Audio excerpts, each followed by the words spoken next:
అందరికీ నమస్తే అండి. నేను ఒక వ్యక్తిని మాత్రమే, వ్యవస్థను కాదు. నాకు పెద్దగా నెట్వర్క్ ఏమీ లేదు. నేనేదో ఛానల్ పెట్టిన తర్వాత సొంత వ్యవస్థను ఏర్పాటు చేసుకోలేదు.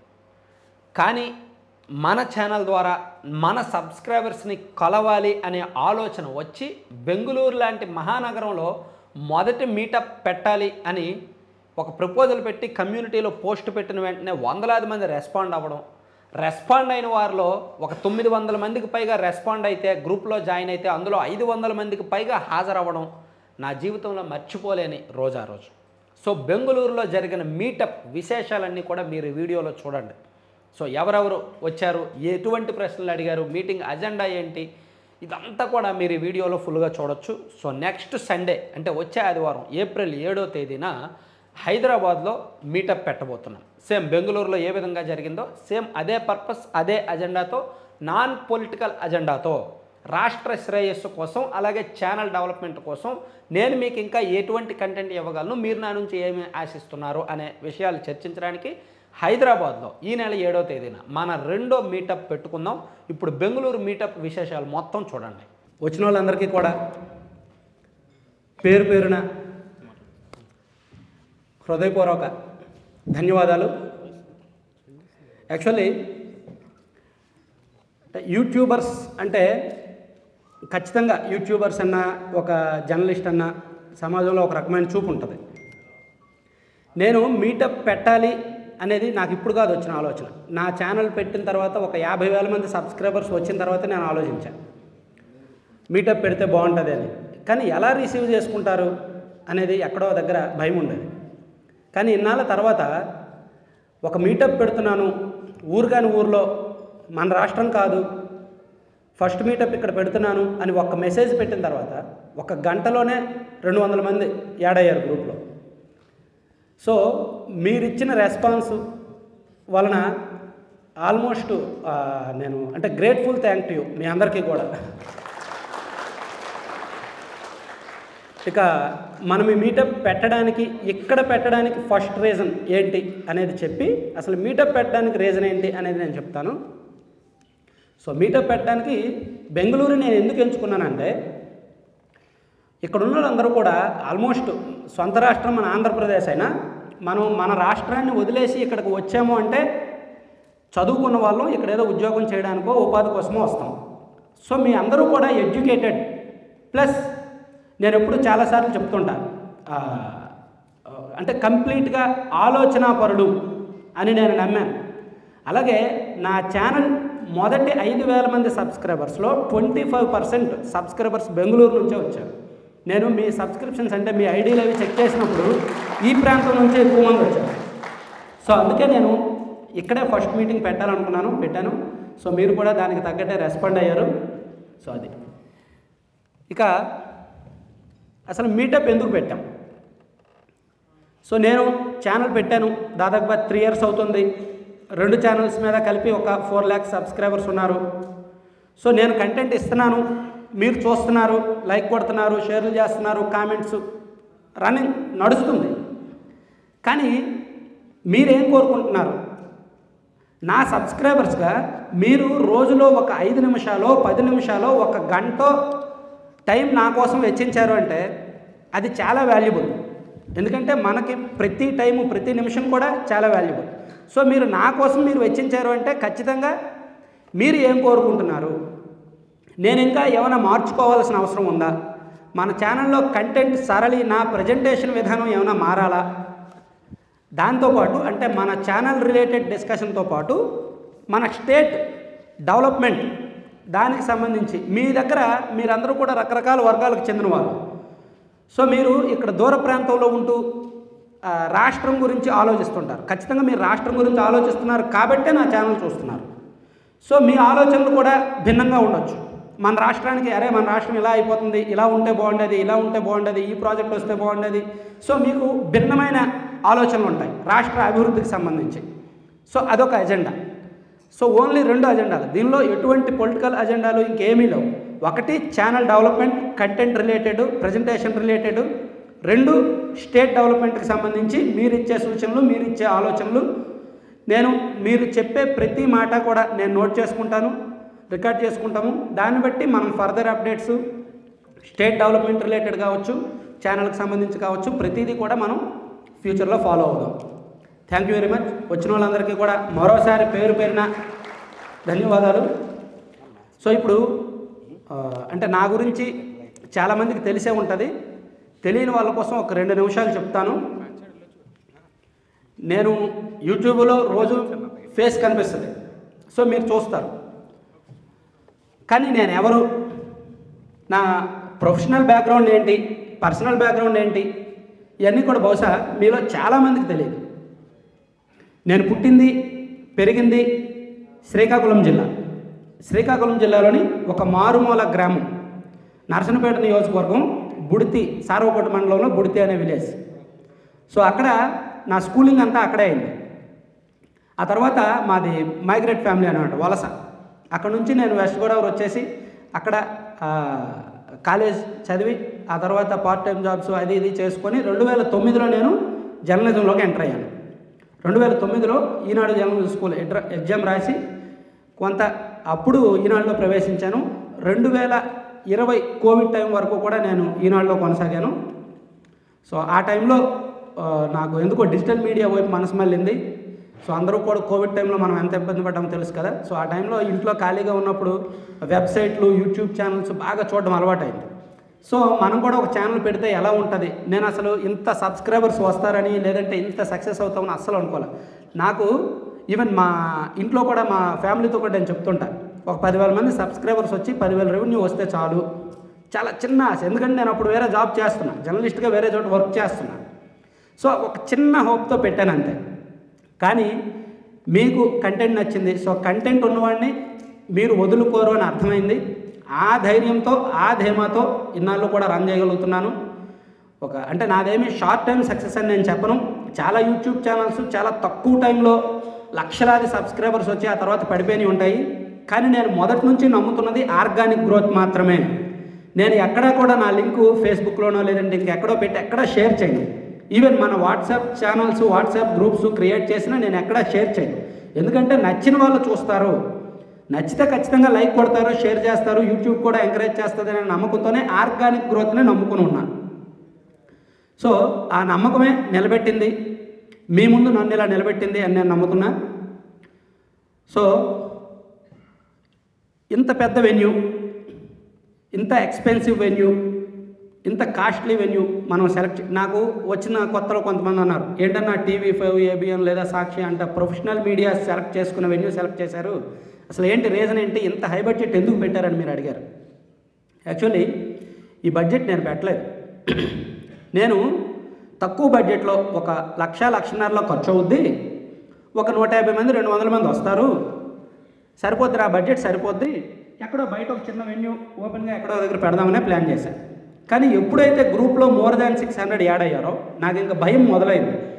ఇంకా ఎక్కువ మంది వస్తారేమో, ఇంకా సండే వరకు టైం ఉంది, సో ఇంకా ఎక్కువ మంది వస్తారు, వీళ్ళందరినీ నేను హ్యాండిల్ చేయలేను, బడ్జెట్ నాకు సహకరించదు, నేను అంత పెట్టలేను.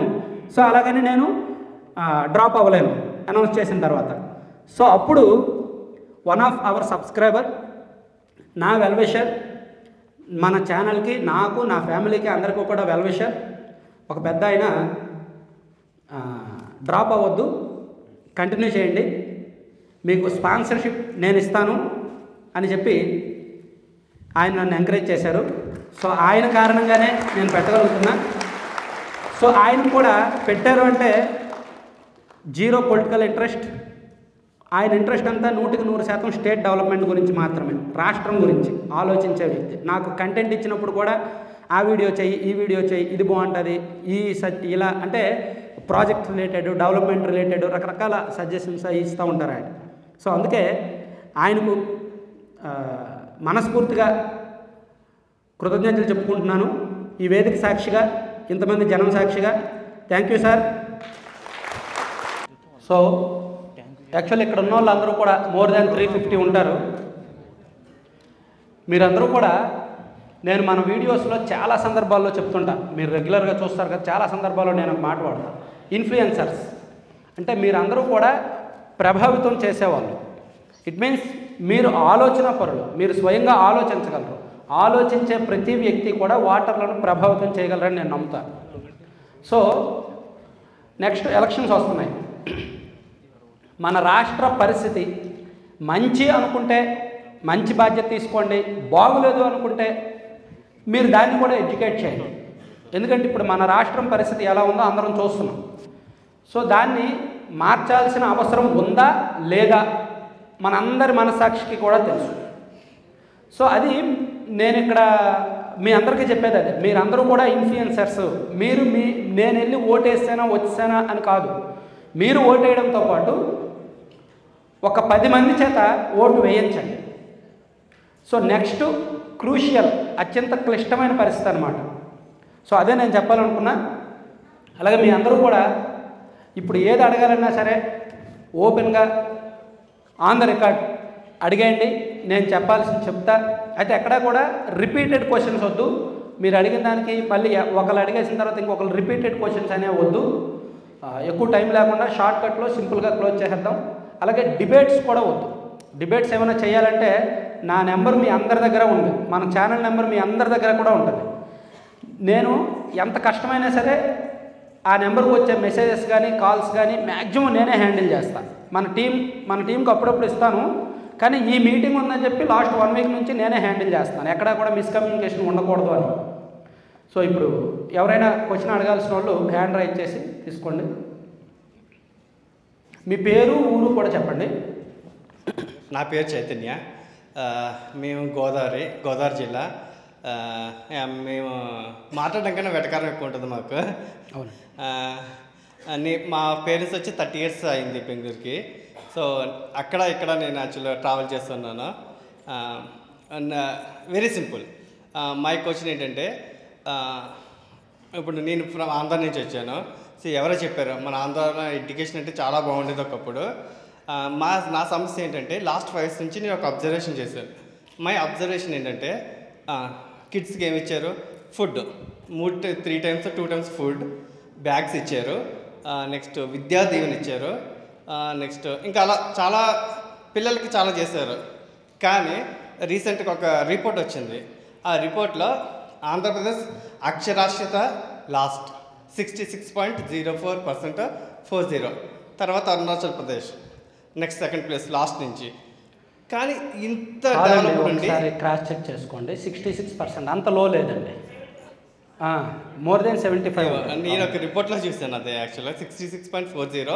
నెక్స్ట్ అరుణాచల్ ప్రదేశ్. మనకు వచ్చిన సమస్య అదే. ఇప్పుడు ఏంటంటే మొబైల్స్, టెక్నాలజీ, సోషల్ మీడియా ఎక్కువైపోవడం వలన మనకు వచ్చేది ఒకే అంశం మీద రకరకాల సబ్జెక్టులు వస్తాయి. సో అందుకే నాలాంటి వాడు ఉండాల్సి వస్తుంది, లేకపోతే నా అవసరం మీకు లేదు. నేను ఏదైనా సోషల్ మీడియాలో ఒక సర్వే కానీ లేదంటే ఒక ABN, TV5, సాక్షి లాంటి మెయిన్ స్ట్రీమ్ ఛానల్స్లో వచ్చిన వార్తలు కూడా చాలామంది నాకు పంపించి అన్న ఇది నిజమా అని అడుగుతారు. అప్పుడు నేనేం చెప్పాలో అర్థం కాదు. మెయిన్ స్ట్రీమ్ మీడియాలు మిలియన్స్ ఆఫ్ ఫాలోయర్స్, కోట్ల మంది చూస్తారు, వాళ్ళు చెప్పేది నన్ను అడగడం ఏంట? సో మీరు ఎంత నమ్మకం నా మీద పెట్టారని అప్పుడు నేను ఇంకా నమ్మకంగా చేయాలనుకుంటాను అనమాట. సో అదే మీరు అడిగే క్వశ్చన్ అయితే నాకు అర్థమైందండి. సో మనం అక్షరాస్యతలో మరీ అంత వెనుకబడలేదు, అక్షరాస్యత ఉంది, ఆలోచన లేదు. ఓకే, 67 లాస్ట్ ఇయర్ రిపోర్ట్ చూసాను 2023 అక్టోబర్. ఒకసారి నేను అది స్టడీ చేస్తానండి, నేను స్టడీ చేసి వీడియో చేస్తానండి. ఎందుకంటే మోర్ దాన్ 75 ఉన్నట్టు నాకు తెలుసు. ఒకసారి అది ఖచ్చితంగా మనం స్టడీ చేయాల్సిన. నిజంగా బిలో 70% ఉంటే మాత్రం మన అందరం తలదించుకోవాలి. అది నేను ఒక వీడియో చేస్తాను సెపరేట్గా. బట్ ఒక చిన్న సజెషన్. సో యాక్చువల్గా ఇప్పుడు మీరు రియాలిటీ చెప్తున్నారు, 100% ఐ అగ్రీ. బట్ ఏంటంటే ప్రజల పక్క నుంచి అంటే ఇప్పుడు నేను ఒక డెసిషన్ తీసుకోవాలి. సో మీరు ట్రూత్ ఇస్తున్నారు, 100% ఐ యాక్సెప్ట్. బట్ ఇప్పుడు చేశారా, ఇప్పుడు నేను ఒక నాలెడ్జ్ నాకు వచ్చింది, అది రైటో రాంగో నాకు తెలియదు, కానీ మీరు ఆ నాలెడ్జ్ ఇస్తూ జనాలు ఇటుపక్క నుంచి థింక్ చేస్తే బాగుంటుంది, అది కూడా యాడ్ చేస్తే బాగుంటుందని నా సజెషన్. ఓకే, షూర్, బాగుంది, మంచి సజెషన్. Thank you.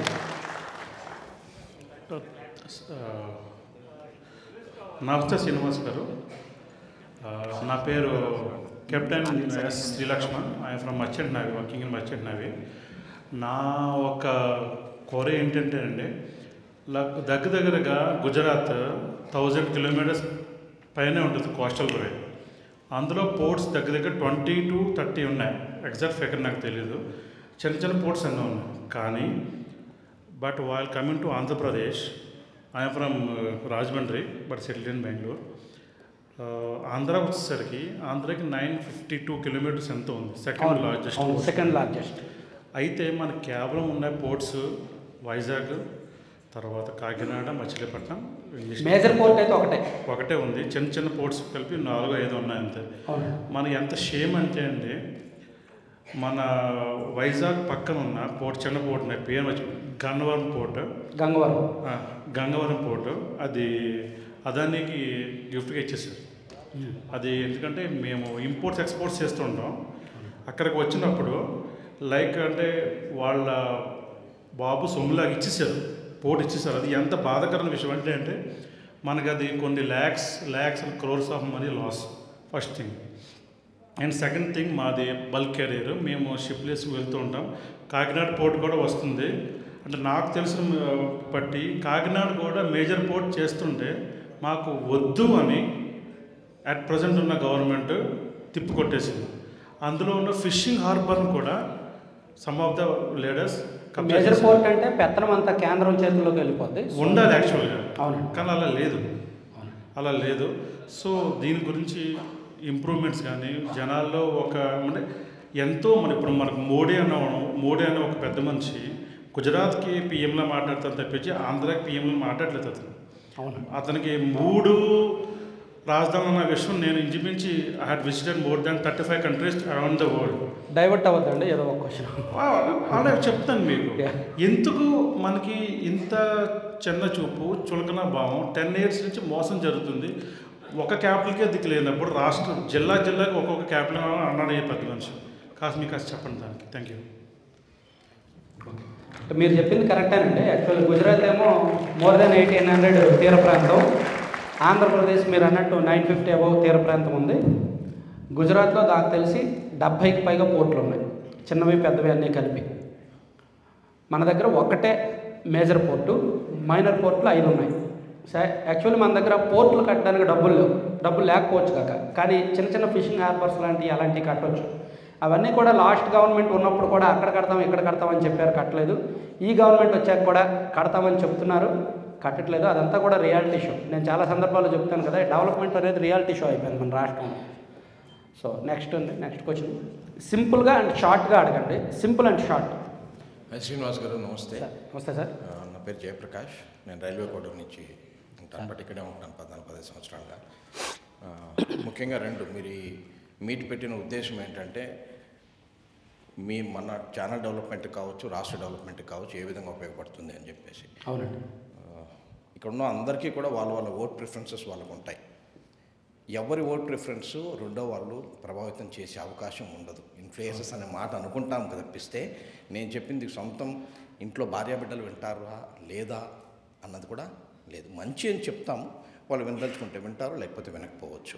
అంటే ఇన్ఫ్లుయెన్స్ మీన్స్ నేను ఎందుకు చెప్తున్నానంటే అవగాహన కల్పించాలండి. తప్పకుండా అవగాహన. ఇప్పుడు ఏమీ తెలియని వాళ్ళకి పైన ఉన్న వాళ్ళు, ఐ మీన్ మన అడ్మినిస్ట్రేటర్స్ ఏం చెప్తే అదే నమ్ముతారు. సో వాళ్ళని అరే బాబు జరుగుతున్న నష్టం ఇది, వాళ్ళకి జరుగుతున్న నష్టాన్ని అయినా చెప్పాలి కదా. అదే నా ఉద్దేశంలో అదే ఇన్ఫ్లుయెన్స్. మనం అవగాహన కల్పిస్తే ఆలోచిస్తారు, ఆలోచిస్తే వాళ్ళు రియలైజ్ అవుతారు. సో రియలైజ్ చేయడమే మన బాధ్యత. తప్పకుండా. ఇక్కడికి వచ్చిన ముఖ్య ఉద్దేశం కూడా మీరు చెబుతున్న కంటెంట్లో ఎంతో కొంత అవగాహన క్రియేట్ చేస్తున్నారు. మీలాంటి వాళ్ళు ఇంకా ఎక్కువ మంది ఉండాలి. ఒక న్యూట్రల్ వార్త, జర్నలిజం అంటే అది ఏంటో, అసలు ఏది నిజమో ఏది అబద్ధమో చెప్పలేని పరిస్థితికి వెళ్ళిపోయాము.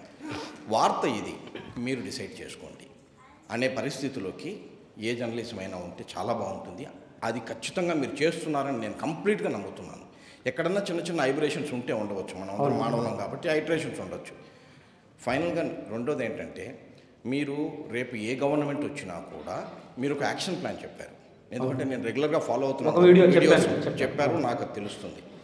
నేనేమంటానంటే ఏ గవర్నమెంట్ వచ్చినా కూడా ఈ గవర్నమెంట్ వస్తేనే నేను ఈ యాక్షన్ ప్లాన్ ఫాలో అవుతాను అని కాకుండా ఏ గవర్నమెంట్ వచ్చినా కూడా మంచి ఇది అని చెప్పండి. చాలామంది ఉండొచ్చు, మీరు అంటున్న ఇన్ఫ్లుయెన్సెస్ కావచ్చు, ప్రభావితం చేయగలిగిన వ్యక్తులు కావచ్చు, ఏ పార్టీలో ఉన్నా కూడా ఇప్పుడు నేనే వెళ్ళి ఒక నాయకుడికి చెప్పవచ్చు, బాబు ఇది ఎక్కడో తప్పు జరుగుతుంది నాయన, ఫలానా వాళ్ళు మంచి చెప్తున్నారు, మీరు చేయండి అనేసి. వాడు చేయట్లేదా ప్రజలు? అంటే నేను అదే వీడియోలో రీజన్ కూడా చెప్పానండి. ఏ గవర్నమెంట్ వస్తే నేను ఏ స్టెప్ తీసుకుంటాననే వీడియో చేసినప్పుడు రీజన్ చెప్పాను. ఇదిగో ఈ గవర్నమెంట్ వస్తే నేను ఇలా చేస్తా, ఈ గవర్నమెంట్ వస్తే ఇలా చేస్తా అని ఎందుకు రీజన్ కూడా చెప్పాను. సో ఆ రీజను అందరూ యాక్సెప్ట్ చేస్తారని అనుకుంటున్నాను. అది వ్యాలిడ్ రీజన్. ఎందుకంటే కొంతమంది ప్రశ్నించడాన్ని విమర్శించడాన్ని తట్టుకోలేరు, ఎదురుదాడి చేస్తారు. ఎందుకు నేను ఛానల్ పెట్టిన కొత్తలో నాకు లేని కులాన్ని ఆపాదించారు, నాకు లేని ఉద్దేశాన్ని ఆపాదించారు అంటే నేను ప్రతి వీడియోకి కూడా భయపడుతూనే ఉంటాను. ప్రతి వీడియోకి నేను భయపడతాను. కానీ భయపడినా సరే ఇంకా కంటెంట్ ఇంకా నాకు అలవాటు. పొద్దున్న లేచిన తర్వాత మీరు ఎంతగా ఎదురు చూస్తారో నేను కూడా వీడియోలు చేయడానికి అంతగానే ఎదురు చూస్తాను. సో నేను ఏ పరిస్థితుల్లో ఉన్నా, ఎక్కడ ఉన్నా, ఒక్కోసారి నెట్ లేకపోతే మైండ్ పనిచేయదు అనమాట. ఎక్కడికి వెళ్ళాలి, ఎక్కడో దగ్గర నెట్ తీసుకోవాలి, ఎక్కడో దగ్గర మ్యాక్సిమం మొబైల్ డేటా వాడతాం. మొబైల్ డేటాకి కూడా సిగ్నల్ రాకపోతే వైఫై ఎక్కడ ఉంటే అక్కడ అడుగుతాను, అలా చేస్తానన్నమాట. సో నేను చెప్పదలుచుకున్నది ఏంటంటే మీరు భయపడాల్సిన అవసరం లేదు. మంచి వాళ్ళకు రక్షణగా చాలామంది ఉంటారు అక్రాస్ పార్టీస్. నేను చెప్తున్నాను, మీరు భయపడాల్సిన అవసరం లేదు. ఏ ఒక్క పార్టీకి మీరు భయపడాల్సిన అవసరం లేదు. మంచోడిని ఎలా కాపాడుకోవాలో సమాజానికి చాలా బాగా తెలుసు.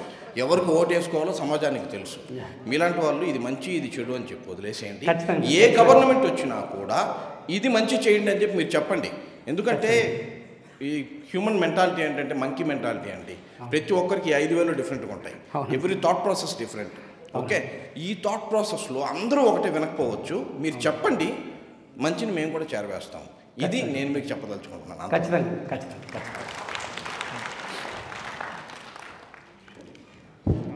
నమస్కారం అన్న. నమస్తే. నా పేరు ప్రభు. నేను ఇక్కడ ఒక కాలేజీలో లెక్చరర్గా చేస్తాను. నాది పెనుగొండ నియోజకవర్గం. పెనుగొండ కేరళ పని చేసినా కూడా 2 క్వశ్చన్లు ఉన్నాయి నాకు. ఒకటి ఛానల్ది, ఇంకొకటి స్టేట్. 2 ఒకటేసారి అడిగేస్తాను షార్ట్ టైంలో. అడగండి. ఫస్ట్ థింగ్ అంటే నేను కియా లాంటి ఫ్యాక్టరీలో పనిచేసిన కూడా తెలుసు. ఇప్పుడు గవర్నమెంట్లో ఉన్న భద్రతా లోపాల వలన, అభద్రతా ఫీలింగ్ వలన రేపు పొద్దున్నే గవర్నమెంట్ మారినా మారకపోయినా ఇండస్ట్రీస్ వస్తాయి అనే నమ్మకం నాకైతే లేదు.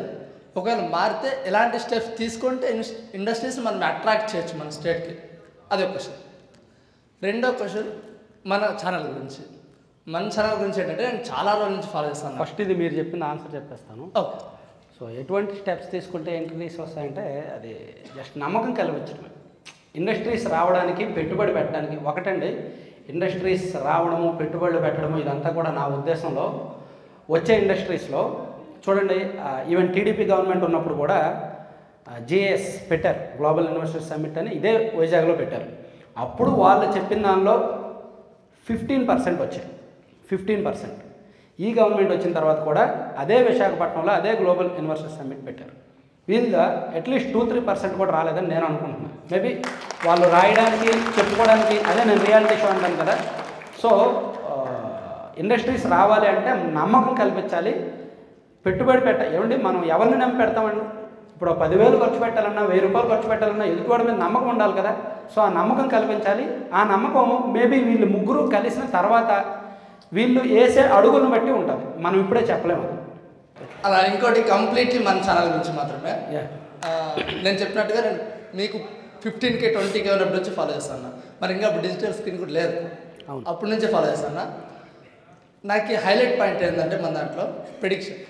మీరు అన్ని మెయిన్ స్ట్రీమ్ ఛానల్స్ కంటే ముందే ఒక విషయం చెప్తారు, అది ఎప్పుడో 4 months 5 months తర్వాత నిజం అవుతుంది. అది అలాంటి సందర్భాలు చాలా చూశాను నేను. సో అలాంటి టైంలో ఖచ్చితంగా మీరంటే ఒక కార్పొరేట్ శక్తి అయితే కాదు. ఖచ్చితంగా 2 వైపుల నుంచి చాలా ప్రలోభాలు ఉండొచ్చు, డబ్బులు ఎరగా చూపించవచ్చు, భయపెట్టవచ్చు, ఇలాంటివి చాలా ఉంటాయి అనుకుంటాను నాకు తెలియదు. సో ఉంటాయి ఖచ్చితంగా.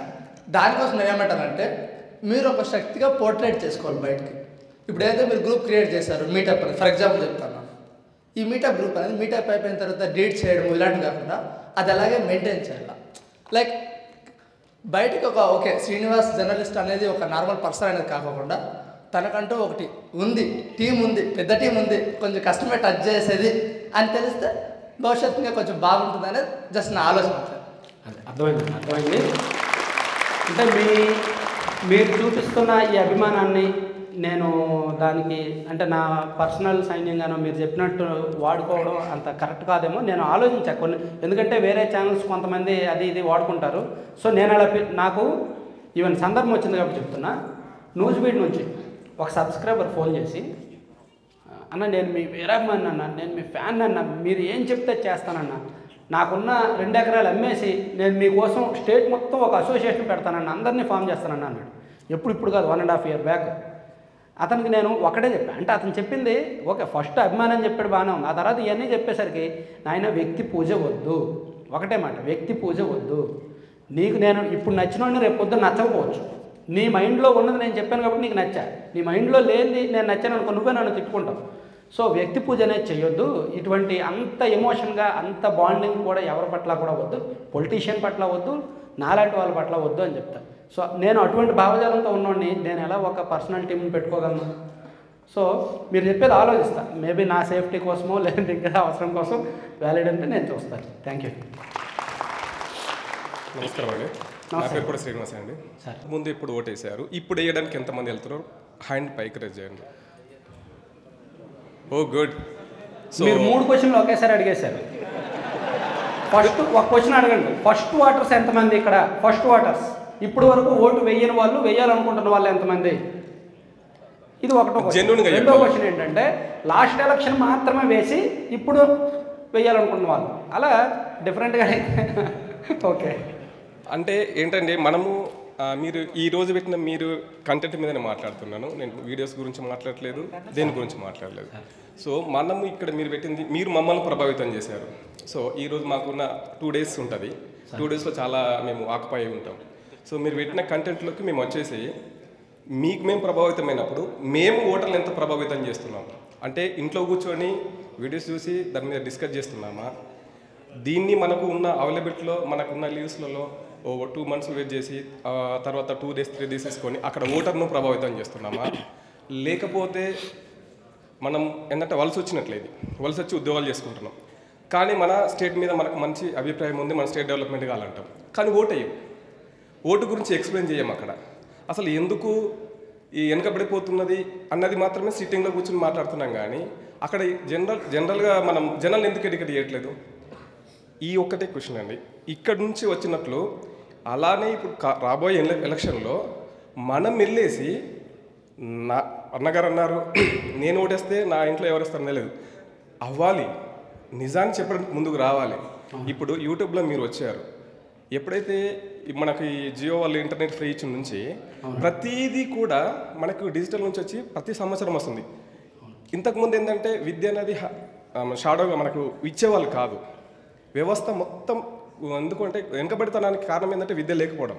కానీ ఇంటర్నెట్ వచ్చేసి మనకి ఏదైనా సరే, అది అంటే ఆధ్యాత్మికంగా కావచ్చు, పొలిటికల్ కావచ్చు, ఎడ్యుకేషనల్ కావచ్చు, టెక్నాలజీ నేర్చుకోవడం కావచ్చు, హెల్త్ పరంగా అయినా సరే ప్రతిదీ వచ్చినప్పుడు, సో ఇప్పుడు మనం ముందుకు వచ్చిన మనం ఇప్పుడు ఏం చేయాలి? మనం ఆల్రెడీ చదువుకొని ఉన్నప్పుడు దాని నిజం ఎంతవరకు ఉందని మన పర్సనల్ కోసం వెళ్ళేసి ఊర్లో పనులు చేసుకుంటున్నాం, కానీ జనాలు ఎంతవరకు నువ్వు మోటివేట్ చేస్తున్నావు, ప్రాథమిక హక్కును ఎంతవరకు నువ్వు విలువనిస్తున్నారు అనేది ఇంపార్టెంట్ అండి. ఇది ఒకటే క్వశ్చన్ అండి. అదే మోటివేట్ చేయడం కానీ ఇన్ఫ్లుయెన్స్ చేయడం కానీ ఇదంతా కూడా ఒకటే.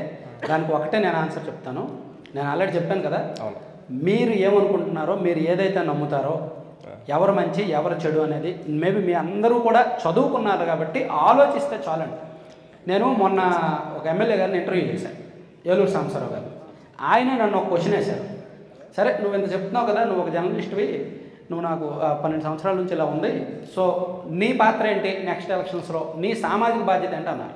నేను ఒకటే ఆన్సర్ చెప్తా, నేను చాలా వీడియోస్లో అదే చెప్తున్నా, ఇప్పుడు కూడా చెప్తున్నా. మనం ఒక రియాలిటీ షోలో ఇరుక్కుపోకూడదు, రియలైజ్ అవ్వాలి. మనం ఏది నిజమో ఏది అబద్ధమో మనం తెలుసుకోగలగాలి. మనం నమ్మిన దాన్ని జస్ట్ మీ అందరూ కూడా మీ పోలింగ్ బూతుల్లో అట్లీస్ట్ ఒక 100 కాంటాక్ట్స్ అయినా ఉంటాయి కదా. ఒక పోలింగ్ బూత్లో 1500 2000 ఓట్లు ఉంటే ఒక 100 కాంటాక్ట్స్ అయినా మీ అందరికీ ఉంటాయి.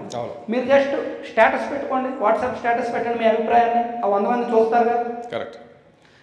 అయితే దానిలో అబ్యూజ్ లాంగ్వేజ్ కావచ్చు, లేకపోతే ఒకరిని టార్గెట్ చేసినట్టు కాకుండా మీరు చెప్పదగింది కన్విన్సింగ్ మెథడ్లో చెప్తే ఎదుటివాడు ఆలోచిస్తాడు. అవునండి, నేను ఇప్పటికి 5 సార్లు వేసాను ఓటు, 10 సార్లు వేసాను, ఈసారి కూడా ఇస్తాను. మీరందరు కూడా ఓటేయండి. అప్పుడే మన అనుకున్నది గవర్నమెంట్ ఫామ్ అవుతుంది.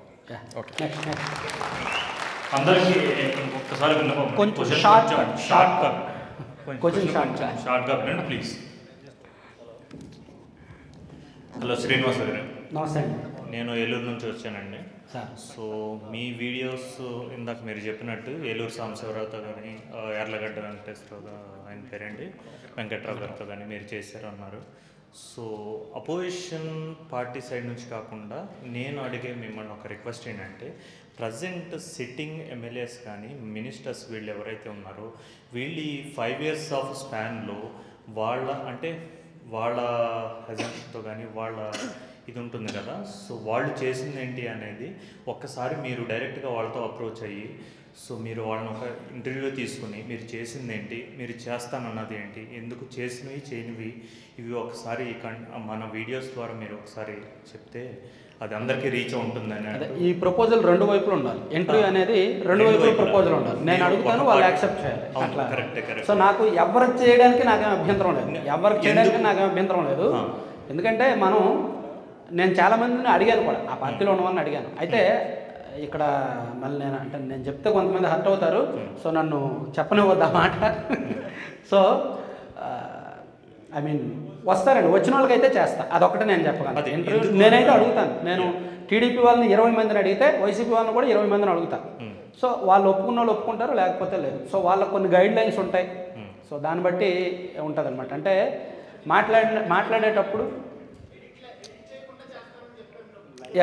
నేను లైవ్ ఇంటర్వ్యూ అని చెప్పాను, అదొకటి మెయిన్ ఆప్షన్. లైవ్ ఇంటర్వ్యూ చాలామంది ఒప్పుకోవట్లేదు, ఈవెన్ టీడీపీ వాళ్ళు కూడా ఒప్పుకోవట్లేదు లైవ్ ఇంటర్వ్యూకి, అదొకటి.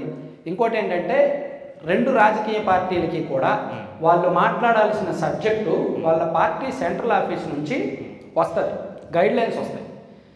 దాన్ని టీడీపీ చూసి చూడనట్టు ఉంటుంది, సరే ఈయనేదో సొంతంగా మాట్లాడుకున్నాడు అని. కానీ ఆ పార్టీ వైసీపీలో అలా ఉండదన్నమాట, వాళ్ళు అది ఫాలో అవ్వాలి. కాబట్టి మనం కొన్ని వేరే టఫెస్ట్ క్వశ్చన్లు అడిగినప్పుడు ఆన్సర్ చేయలేకపోవచ్చు. అందుకని ఎనివే నాకైతే అభ్యంతరం వాళ్ళనైనా. ఇంకొక చిన్న రిక్వెస్ట్ ఏంటి అని అంటే, ఎదర్ నేను అడిగినట్టు ప్రజెంట్ రూలింగ్ పార్టీని ఒకటే కాకుండా 2 పార్టీ అభ్యర్థుల్ని ఒకసారి కూర్చోబెట్టి వాళ్ళని కూడా ఒకసారి రిక్వెస్ట్ చేసి చూడాలి. చాలా పెద్ద గొడవలు అయిపోతాయి. అట్లా కాదండి, ఇది పాజిబిలిటీనే. ఎందుకంటే వాళ్ళు ఒప్పుకోకపోవచ్చు, కాకపోతే మీరు రిక్వెస్ట్ చేసి చూడండి. 2009 ఎలక్షన్స్కి ముందు ఈ ప్రయోగాన్ని కొన్ని ఛానల్స్ చేశాయి, TV9, NTV లాంటి ఛానల్స్ చేశారు. చాలా పెద్ద పెద్ద గొడవలు. ఏమండి ఎమ్మెల్యే స్థాయి ఏంటంటే డిబేట్కి వచ్చే వాళ్ళే ఎదురెదురుగా కూర్చుంటే కొట్టుకుంటున్నారు ఇప్పుడు. ఎందుకనంటే అసెంబ్లీలోనే వాళ్ళు కొట్టుకున్నప్పుడు లైవ్ స్క్రీన్స్ ద్వారా వచ్చి అదంతా అవ్వదు గురువు గారు. థ్యాంక్ యూ అండి. అవును, తెలంగాణలో కొట్టుకున్నారు, ఆంధ్రప్రదేశ్ తెలంగాణలోనే కొట్టుకున్నారంటే ఆంధ్రప్రదేశ్లో ఇంకా చైతన్యం ఎక్కువ. హలో లేదండి, అస్సలు జరగదండి. అమ్మో రారు కూడా. నెక్స్ట్ అన్న, నా పేరు శంకర్, నంద్యాల నుంచి వచ్చాను. మీరు మీ ఛానల్లో ఎక్కువ పొలిటికల్ అనాలిసిసే చేస్తారు, కానీ నేను ఫస్ట్ టైం ఓట్ చేస్తున్నాను. సో నాలాంటి వాళ్ళకి కొంతమందికి ఇన్ఫర్మేషన్ న్యూస్ లైక్ ఇప్పుడు ఈవీఎం మిషన్స్ కొన్ని హ్యాక్ చేయొచ్చు అని అంటున్నారు, అంటే ఆ న్యూస్ కూడా ఉంది. అలాంటివి ఎంతవరకు నిజము, ఎలా సిస్టమ్ రన్ అవుతుంది? ఇంకోటి ఇప్పుడు ఆల్కహాల్ మీదేమో వైసీపీ గవర్నమెంట్ ఈ కొత్త బ్రాంచ్ తెచ్చింది అంటున్నారు. రీసెంట్గా గుడివాడ అమర్నాథ్ గారి ఇంటర్వ్యూ చేశాను, వాళ్ళేమో టీడీపీ ఇవన్నీ అప్రూవల్ చేశారంటున్నారు. సో ఇలాంటి న్యూస్ కొంచెం అర్థమైంది. అంటే కరెక్టే మీరు చెప్తుంది. నేను ఎక్కువ పొలిటికల్ వీడియోస్ ఎక్కువ చేస్తాను. అది నేను వేసిన రాంగ్ స్టెప్ ఏంటంటే, యూట్యూబ్ ఒక ఆల్గరిథం ఉంటుంది. నేను స్టార్ట్ చేసిన కొత్తలో ఎక్కువ ఇంట్రెస్ట్ ఏంటి మన దేశంలో, క్రైము, సినిమా, పాలిటిక్స్, ఈ 3 ఇంట్రెస్ట్ ఎక్కువ. సోషల్ మీడియాని ఫాలో అయ్యే వాళ్ళు క్రైమ్ చూస్తారు, సినిమా చూస్తారు, లేదా పొలిటికల్ రిలేటెడ్ చూస్తారు. నాకు ఎక్కువ సబ్జెక్ట్ ఉంది. యాక్చువల్ నేను సినిమాలో అయినా చెప్పగలను, కొన్ని చెప్పాను కూడా. కానీ పాలిటిక్స్ నేను దానిలో మునిగి తేలాను ఒక రకంగా, నా వయసు చిన్నదైనా సరే. సో అందుకని అదే ఎంచుకున్నాను. నేను అప్పుడప్పుడు ఫీల్ అవుతుంటా, అనవసరంగా పాలిటిక్స్ అలవాటు చేశాను అందరినీ, వేరే సబ్జెక్ట్ కూడా చెప్పాలని. అందుకే ఈ మధ్య నా ఓన్ ఛానల్ ఒకటి క్రియేట్ చేసి దానిలో సినిమాలు, అదర్ సబ్జెక్ట్స్ చెప్తున్నాను. మీకు చూస్తే ఉంటే పాలిటిక్స్కి సంబంధం లేకుండా, అంటే పాలిటిక్స్ సబ్జెక్టే ఇప్పుడు ఈబీ వచ్చి బాండ్స్, ఎలక్టోరల్ బాండ్స్, దాని మీద నేను చేసిన వీడియోలు నేను అనుకోవడం ఇండియాలో ఎవరూ చేయడం. అది మీరు అందరూ యాక్సెప్ట్ చేస్తారా? ఎందుకంటే చాలా రాజకీయ పార్టీల అంతర్గత భాగవతాలు బయటకు వచ్చాయి. బీజేపీ బాండ్స్ ఇస్తేనే బెయిల్ ఇచ్చింది. టీడీపీ మొన్నటి వరకు షిర్డీ సాయి అనే కంపెనీని తిట్టి, జగన్ బినామీ అని తిట్టి వాళ్ళ దగ్గర బాండ్స్ తీసుకున్నారు 40 కోట్లు. వైసీపీ ఎవరెవరికైతే వాళ్ళు ల్యాండ్స్ ఇస్తున్నారో, ఎవరెవరికి ఇచ్చేస్తున్నారో వాళ్ళ దగ్గర బాండ్స్ తీసుకుంటున్నారు. ఇదంతా అఫీషియల్గానే ఎంత జరుగుతున్నప్పుడు అన్అఫీషియల్గా ఇంకెంత జరుగుతుంది? ఇది పాలిటిక్స్ రిలేటెడ్ కాదు. బాండ్స్ ఇస్తున్న వాళ్ళు నాట్ పొలిటీషియన్స్ కదా, కార్పొరేట్ సెక్టర్. సో అటువంటివి మనం చేయొచ్చు. నేను చేస్తాను, నాకు చేయాలని ఉంది, ఖచ్చితంగా చేస్తాను. అలాగే ఇంకో క్వశ్చను, ఈవీఎంసీ హ్యాకింగ్ అన్నావు కదా, అది నా పర్సనల్ ఒపీనియన్ చెప్తా, మేబీ మీ అందరూ కూడా డిఫర్ అవ్వచ్చు. నేను 2019 ఎలక్షన్స్లో ఈనాడులో బ్యూరో చీఫ్గా పనిచేశాను, ఒక జిల్లా స్టాఫ్ రిపోర్టర్గా పనిచేశాను. అప్పుడు ఇవే రూమర్స్ బాగా వచ్చాయి. వచ్చినప్పుడు నేను జిల్లా కలెక్టర్ గారిని అడిగాను, సార్ ఇట్లా ఈవీఎంస్ హ్యాక్ అవుతున్నాయంట కదా, ఎందుకంటే ఆ జిల్లాకు బాస్ ఆయనే కదా. సో నేను ఆఫ్ ద రికార్డే అడిగాను, సార్ ఈవీఎంస్ హ్యాక్ అవుతున్నాయి కదా, ఏంటి దీని మీద మీ ఉద్దేశం ఏంటి, నిజమేనా, అసలు ఎంతవరకు ఛాన్స్ ఉండొచ్చు, నాకేమైనా చెప్తారా, ఇంటర్నల్గా నేనేం వార్త రాయడానికి కాదు, నేను తెలుసుకోవడానికి అన్నా. ఆయన ఒక ఆన్సర్ చెప్పాడు. ఆయన చెప్పిన ఆన్సర్ని నేను నాకు తెలిసిన సర్కిల్స్లో చాలామందిని అడిగాను. ఈవీఎంస్ హ్యాకింగ్ అనేది అసాధ్యం అని చెప్తున్నారు. అసాధ్యం అని నేను అడిగిన 100 మందిలో 90 మంది చెప్పారు. ఈవీఎంస్ హ్యాకింగే జరిగితే తృణమూల్ కాంగ్రెస్ అధికారంలోకి రాదు. అక్కడ బీజేపీ చాలా సీరియస్గా అధికారంలోకి రావడానికి ట్రై చేశారు. ఈవీఎంస్ హ్యాక్ చేస్తే ఇక్కడ హ్యాక్ చేసి అక్కడ ఎందుకు హ్యాక్ చేయకుండా ఉంటారు కదా. అలాగే కర్ణాటక ఇక్కడ బీజేపీ వచ్చేది కదా. సో ఈవీఎంస్ హ్యాకింగ్ అనేది మనం లాజికల్ మెథడ్లో చూసినా, సైంటిఫిక్గా చూసినా, ఏ విధంగా చూసినా నాకు తెలిసి 99% హ్యాకింగ్ జరగదు. అదంతా కూడా రూమర్ మాత్రమే. లాస్ట్ ఇంకొక హ్యాక్ అయితే మన సొసైటీ, మన ప్రజాస్వామ్యం ఏమైపోదు. లాస్ట్ ఒక ఐడియా, అంటే ఇది ఓవరాల్ ఇండియా కోసం. మనం ఓట్ వేసేటప్పుడు అన్నిటికీ ఇప్పుడు ఆధార్ ఓటీపీ ఉంటుంది కదా. సో మనం రిగ్గింగ్ జరగకుండా మనకు ఆధార్ నెంబర్ వేసి ఓటీపీ తీసుకొని తర్వాత లోపలికి వెళ్ళి ఓట్ వేసే ఐడియా ఎందుకు తేకూడదు? మంచి ఐడియా, బాగుంటుంది. ఇది ఏంటంటే మంచి ఐడియానే, బాగుంటుంది. ఇట్లాంటి సుప్రీంకోర్టు చూడండి, ఎలక్షన్ బాండ్స్ ఎలాగైతే సుప్రీంకోర్టు వీళ్ళందరూ మెడలు వంచిందో, ఇవి కూడా కోర్టు దగ్గర నుంచి వస్తేనే వీళ్ళు మాట వింటారు. మీలాంటి వాళ్ళు మాలాంటి వాళ్ళు మాట్లాడితే మనం టార్గెట్ చేస్తారు, వేరే రకంగా ఉంటుంది అనమాట. సుప్రీంకోర్టు కూడా చెప్తుంది ఇదే. ఇప్పుడున్న సీజీఐ గారు ఇంకో 1 year కంటిన్యూ అయితే చాలు. చాలా చాలా మంది అది చెయ్యరండి, చెయ్యరు. చేస్తే ఎప్పుడు వెలుగున్నట్టే, చీకటి అసలు ఉండదు, రాత్రి అసలు అవ్వదు. హాయ్ శ్రీధర్. నమస్తే సార్, థ్యాంక్ యూ. చెప్పండి. నా పేరు సత్యనారాయణ, చీపురుపల్లి విజయనగరం డిస్ట్రిక్ట్ నుంచి వచ్చాను సార్. ఈ మధ్య వచ్చిన వార్తల్లో ఎక్కువగా వైసీపీ పార్టీ ఓటుకి 5,000, 10,000 కూడా ఇచ్చి, గిఫ్ట్లు ఇచ్చి ఓట్లు ఇన్ఫ్లుయెన్స్ చేస్తున్నారని విన్నాను, న్యూస్లో చూశాను. దీని గురించి పబ్లిక్ అవేర్నెస్ మీ ఛానల్ ద్వారా వీలైనంత వరకు ఎక్కువ చేస్తే మంచిది. అఫ్కోర్స్ డబ్బులకి ఇన్ఫ్లుయెన్స్ అయ్యి ఎంతో కొంత అని చెప్పి ఆ పార్టీకి కొంత ఒక ఓటు, ఈ పార్టీకి ఒక ఓటు వేసేద్దామని చెప్పి ఇంట్లో మెంబర్స్ డిసైడ్ అయ్యి వేసేస్తున్నారు. క్వశ్చన్ నాకు అర్థమైంది, సింపుల్ ఆన్సర్ ఒకటే చెప్తా. ఓట్లకు డబ్బులు ఇవ్వడం అనేది, ఇప్పుడు మనకు రేట్లు పెరుగుతున్నాయి. పెట్రోల్ ఇంతకుముందు ఎంత ఉండేది? 70 రూపాయలు కొన్నాం, ఇప్పుడు ఎంత పెట్రోలు? 112 రూపాయలు. సో ఓటు ఇంతకుముందు 1000 రూపాయలు తీసుకున్నప్పుడు ఇప్పుడు 3000 తీసుకుంటారండి. రేట్లు పెరుగుతున్నాయి కదా. సో పెద్ద ఎంకరేజ్. ఇప్పుడు మీరు నేను మాట్లాడుకుని ఇక్కడ ఉన్న 400 మంది మాట్లాడుకున్నంత మాత్రాన అది మారదు, మార్చలేము కూడా. వాళ్ళు ఇస్తారు. ఎందుకు ఇస్తారు? మీకు మంచి క్వశ్చన్ అడిగారు. దీనికి నేను ఒక వీడియో కూడా చేశాను. అరవింద్ కేజ్రీవాల్ ఆయన పార్టీ పెట్టింది అవినీతికి వ్యతిరేకంగా. 2011లో ఆయన ఐఆర్ఎస్గా రిజైన్ చేసి వాలంటరీ రిటైర్మెంట్ తీసుకొని జన్లోక్పాల్ బిల్లు కోసం అన్నా హజారా గారితో పాటు నిరాహార దీక్షలో కూర్చొని ఇది ఇలా కాదు, మనం రాజకీయంగానే పోరాడాలి అని చెప్పి పార్టీ పెట్టాడు. అవినీతికి వ్యతిరేకంగా పార్టీ పెట్టిన వ్యక్తి ఇప్పుడు అవినీతి కేసులో, లంచాలు తీసుకున్న కేసులో జైల్లో ఉన్నాడు. సో ఇది బీజేపీ టార్గెట్ చేసిన మాట వాస్తవం, బీజేపీ దాన్ని రాజకీయంగా వాడుకున్న మాట వాస్తవం. At the same time Arvind Kejriwal కూడా కరప్షన్ చేసిన మాట వాస్తవం. సో ఎందుకంటే పంజాబ్ అతనికి వన్స్ ఆ కుర్చీ ఎక్కిన తర్వాత అధికార దాహం పెరిగిపోతుంది. మనకి చూడండి, పూర్వం రాజులు, సామంత రాజులు పక్క రాజ్యాల మీద దండెత్తడం ఉంటుంది. అలా ఒక రాష్ట్రంలో కుర్చీ ఎక్కిన తర్వాత పక్క రాష్ట్రం మీద కావాలనిపించింది. సో అప్పుడు అక్కడ రాజకీయం చేయాలంటే ఈ డబ్బులు సరిపోవు. డబ్బులు కావాలంటే ఏం చేయాలి? సంపాదించాలి. అలా సంపాదించేశారు. సో అప్పుడు బీజేపీకి ఏంటి ఈయన పక్క రాష్ట్రంలో అధికారంలోకి వచ్చి అక్కడ అంతంతే ఎలా ఖర్చు పెట్టగలిగాడు అన్నప్పుడు దీని మూలాల్లో వెతికారనమాట. సో నేను అలాగే పవన్ కళ్యాణ్ గారు ఆయన zero budget politics actually last election. కానీ ఈ ఎలక్షన్ ఆయన ఏం చెప్తున్నాడు? డబ్బులు ఖర్చు పెట్టండి, డబ్బులు ఉండాలి అని చెప్తున్నాడు. అంటే అంత పెద్ద వ్యక్తులే ఒక విపరీతమైన క్రేజ్ ఉన్న కోట్లాది మంది అభిమానులు ఉన్న పవన్ కళ్యాణ్ గారి వాళ్ళు కాల, దేశవ్యాప్తంగా ఏదో చేసేద్దామని రాజకీయాల్లోకి వచ్చిన అరవింద్ కేజ్రీవాల్ గారిని కాలేదు. సో మనం మాట్లాడుకున్నా సరే ఏమీ కాదు. అయితే మన రాష్ట్రానికి దీన్ని ప్రవేశపెట్టింది మాత్రం మీరు ఎవరు ఏమనుకున్నా ఏమనుకోకపోయినా చంద్రబాబు గారు. అదే వ్యూహంతో చంద్రబాబు గారిని పాతాళానికి తొక్కుతున్న జగన్మోహన్ రెడ్డి గారు. ఓటర్లకు డబ్బులు ఇవ్వడం అనేది ప్రవేశపెట్టింది మాత్రం చంద్రబాబు గారు. దాన్ని అదే వ్యూహంతో ఆ పార్టీ అంతు చూస్తున్నది జగన్మోహన్ రెడ్డి గారు. సో దీన్ని యాక్సెప్ట్ చేస్తారని అనుకుంటున్నా. చేయకపోయినా సరే నేను చెప్పిన దానికి కట్టుబడి ఉంటాను. ఓకే సార్, ఇంకొక సలహా. అంతకుముందు మనస్సాక్షి మన సాక్షి రూపాయలు ఇచ్చారండి. 1999, 94లో 50 రూపాయలు ఇచ్చారు సార్. శ్రీని గారు, ఇప్పుడు మన సాక్షి పేపర్కి మీరు కొంత టైం కేటాయిస్తున్నారు కదా, అదే టైంలో కొంచెం షార్ట్ చేసి జగన్మోహన్ రెడ్డి ఎలాంటి ప్రామిసులు అంటే మేజర్ ప్రామిసులు అన్నీ డిస్కస్ చేస్తున్నాం, పెద్ద ఛానల్స్ కూడా డిస్కస్ చేస్తున్నాయి. మీరు మీ ఛానల్ ద్వారా రోజుకొక టాపిక్ తీసుకుని మీకు ఆ టైంనే కొంచెం షార్ట్ చేసి, ఎందుకంటే అవి నిజాలు కాదని అందరికీ తెలుసు. మీరు ఒక అది టైం వేస్ట్ అని మీరే చెప్తున్నారు. మీరే చెప్తున్నారు టైం వేస్ట్, కానీ మా అందరూ ఎదురు చూస్తారు. ఈ అబద్ధాల న్యూస్ పేపర్ని దానికి టైం వేస్ట్ చేసే కంటే రోజుకొక ఐటమ్ ఎంటర్టైన్మెంట్గా తీసుకోండి. దాన్ని సీరియస్గా తీసుకోవద్దు. ఇప్పుడు నేను ఒక అరగంట వీడియో చేస్తాను, ఒక 5 నిమిషాలు బ్రేక్ ఉండాలిగా. అట్లా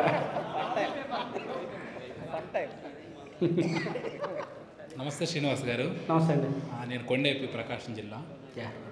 నేను ఇక్కడ 11 ఇయర్స్ నుంచి ఉంటున్నాను. సో నా కన్సర్న్ ఏంటంటే స్టేట్ డెవలప్మెంట్ గురించి నాకు నిజంగా భయం వేస్తుంది.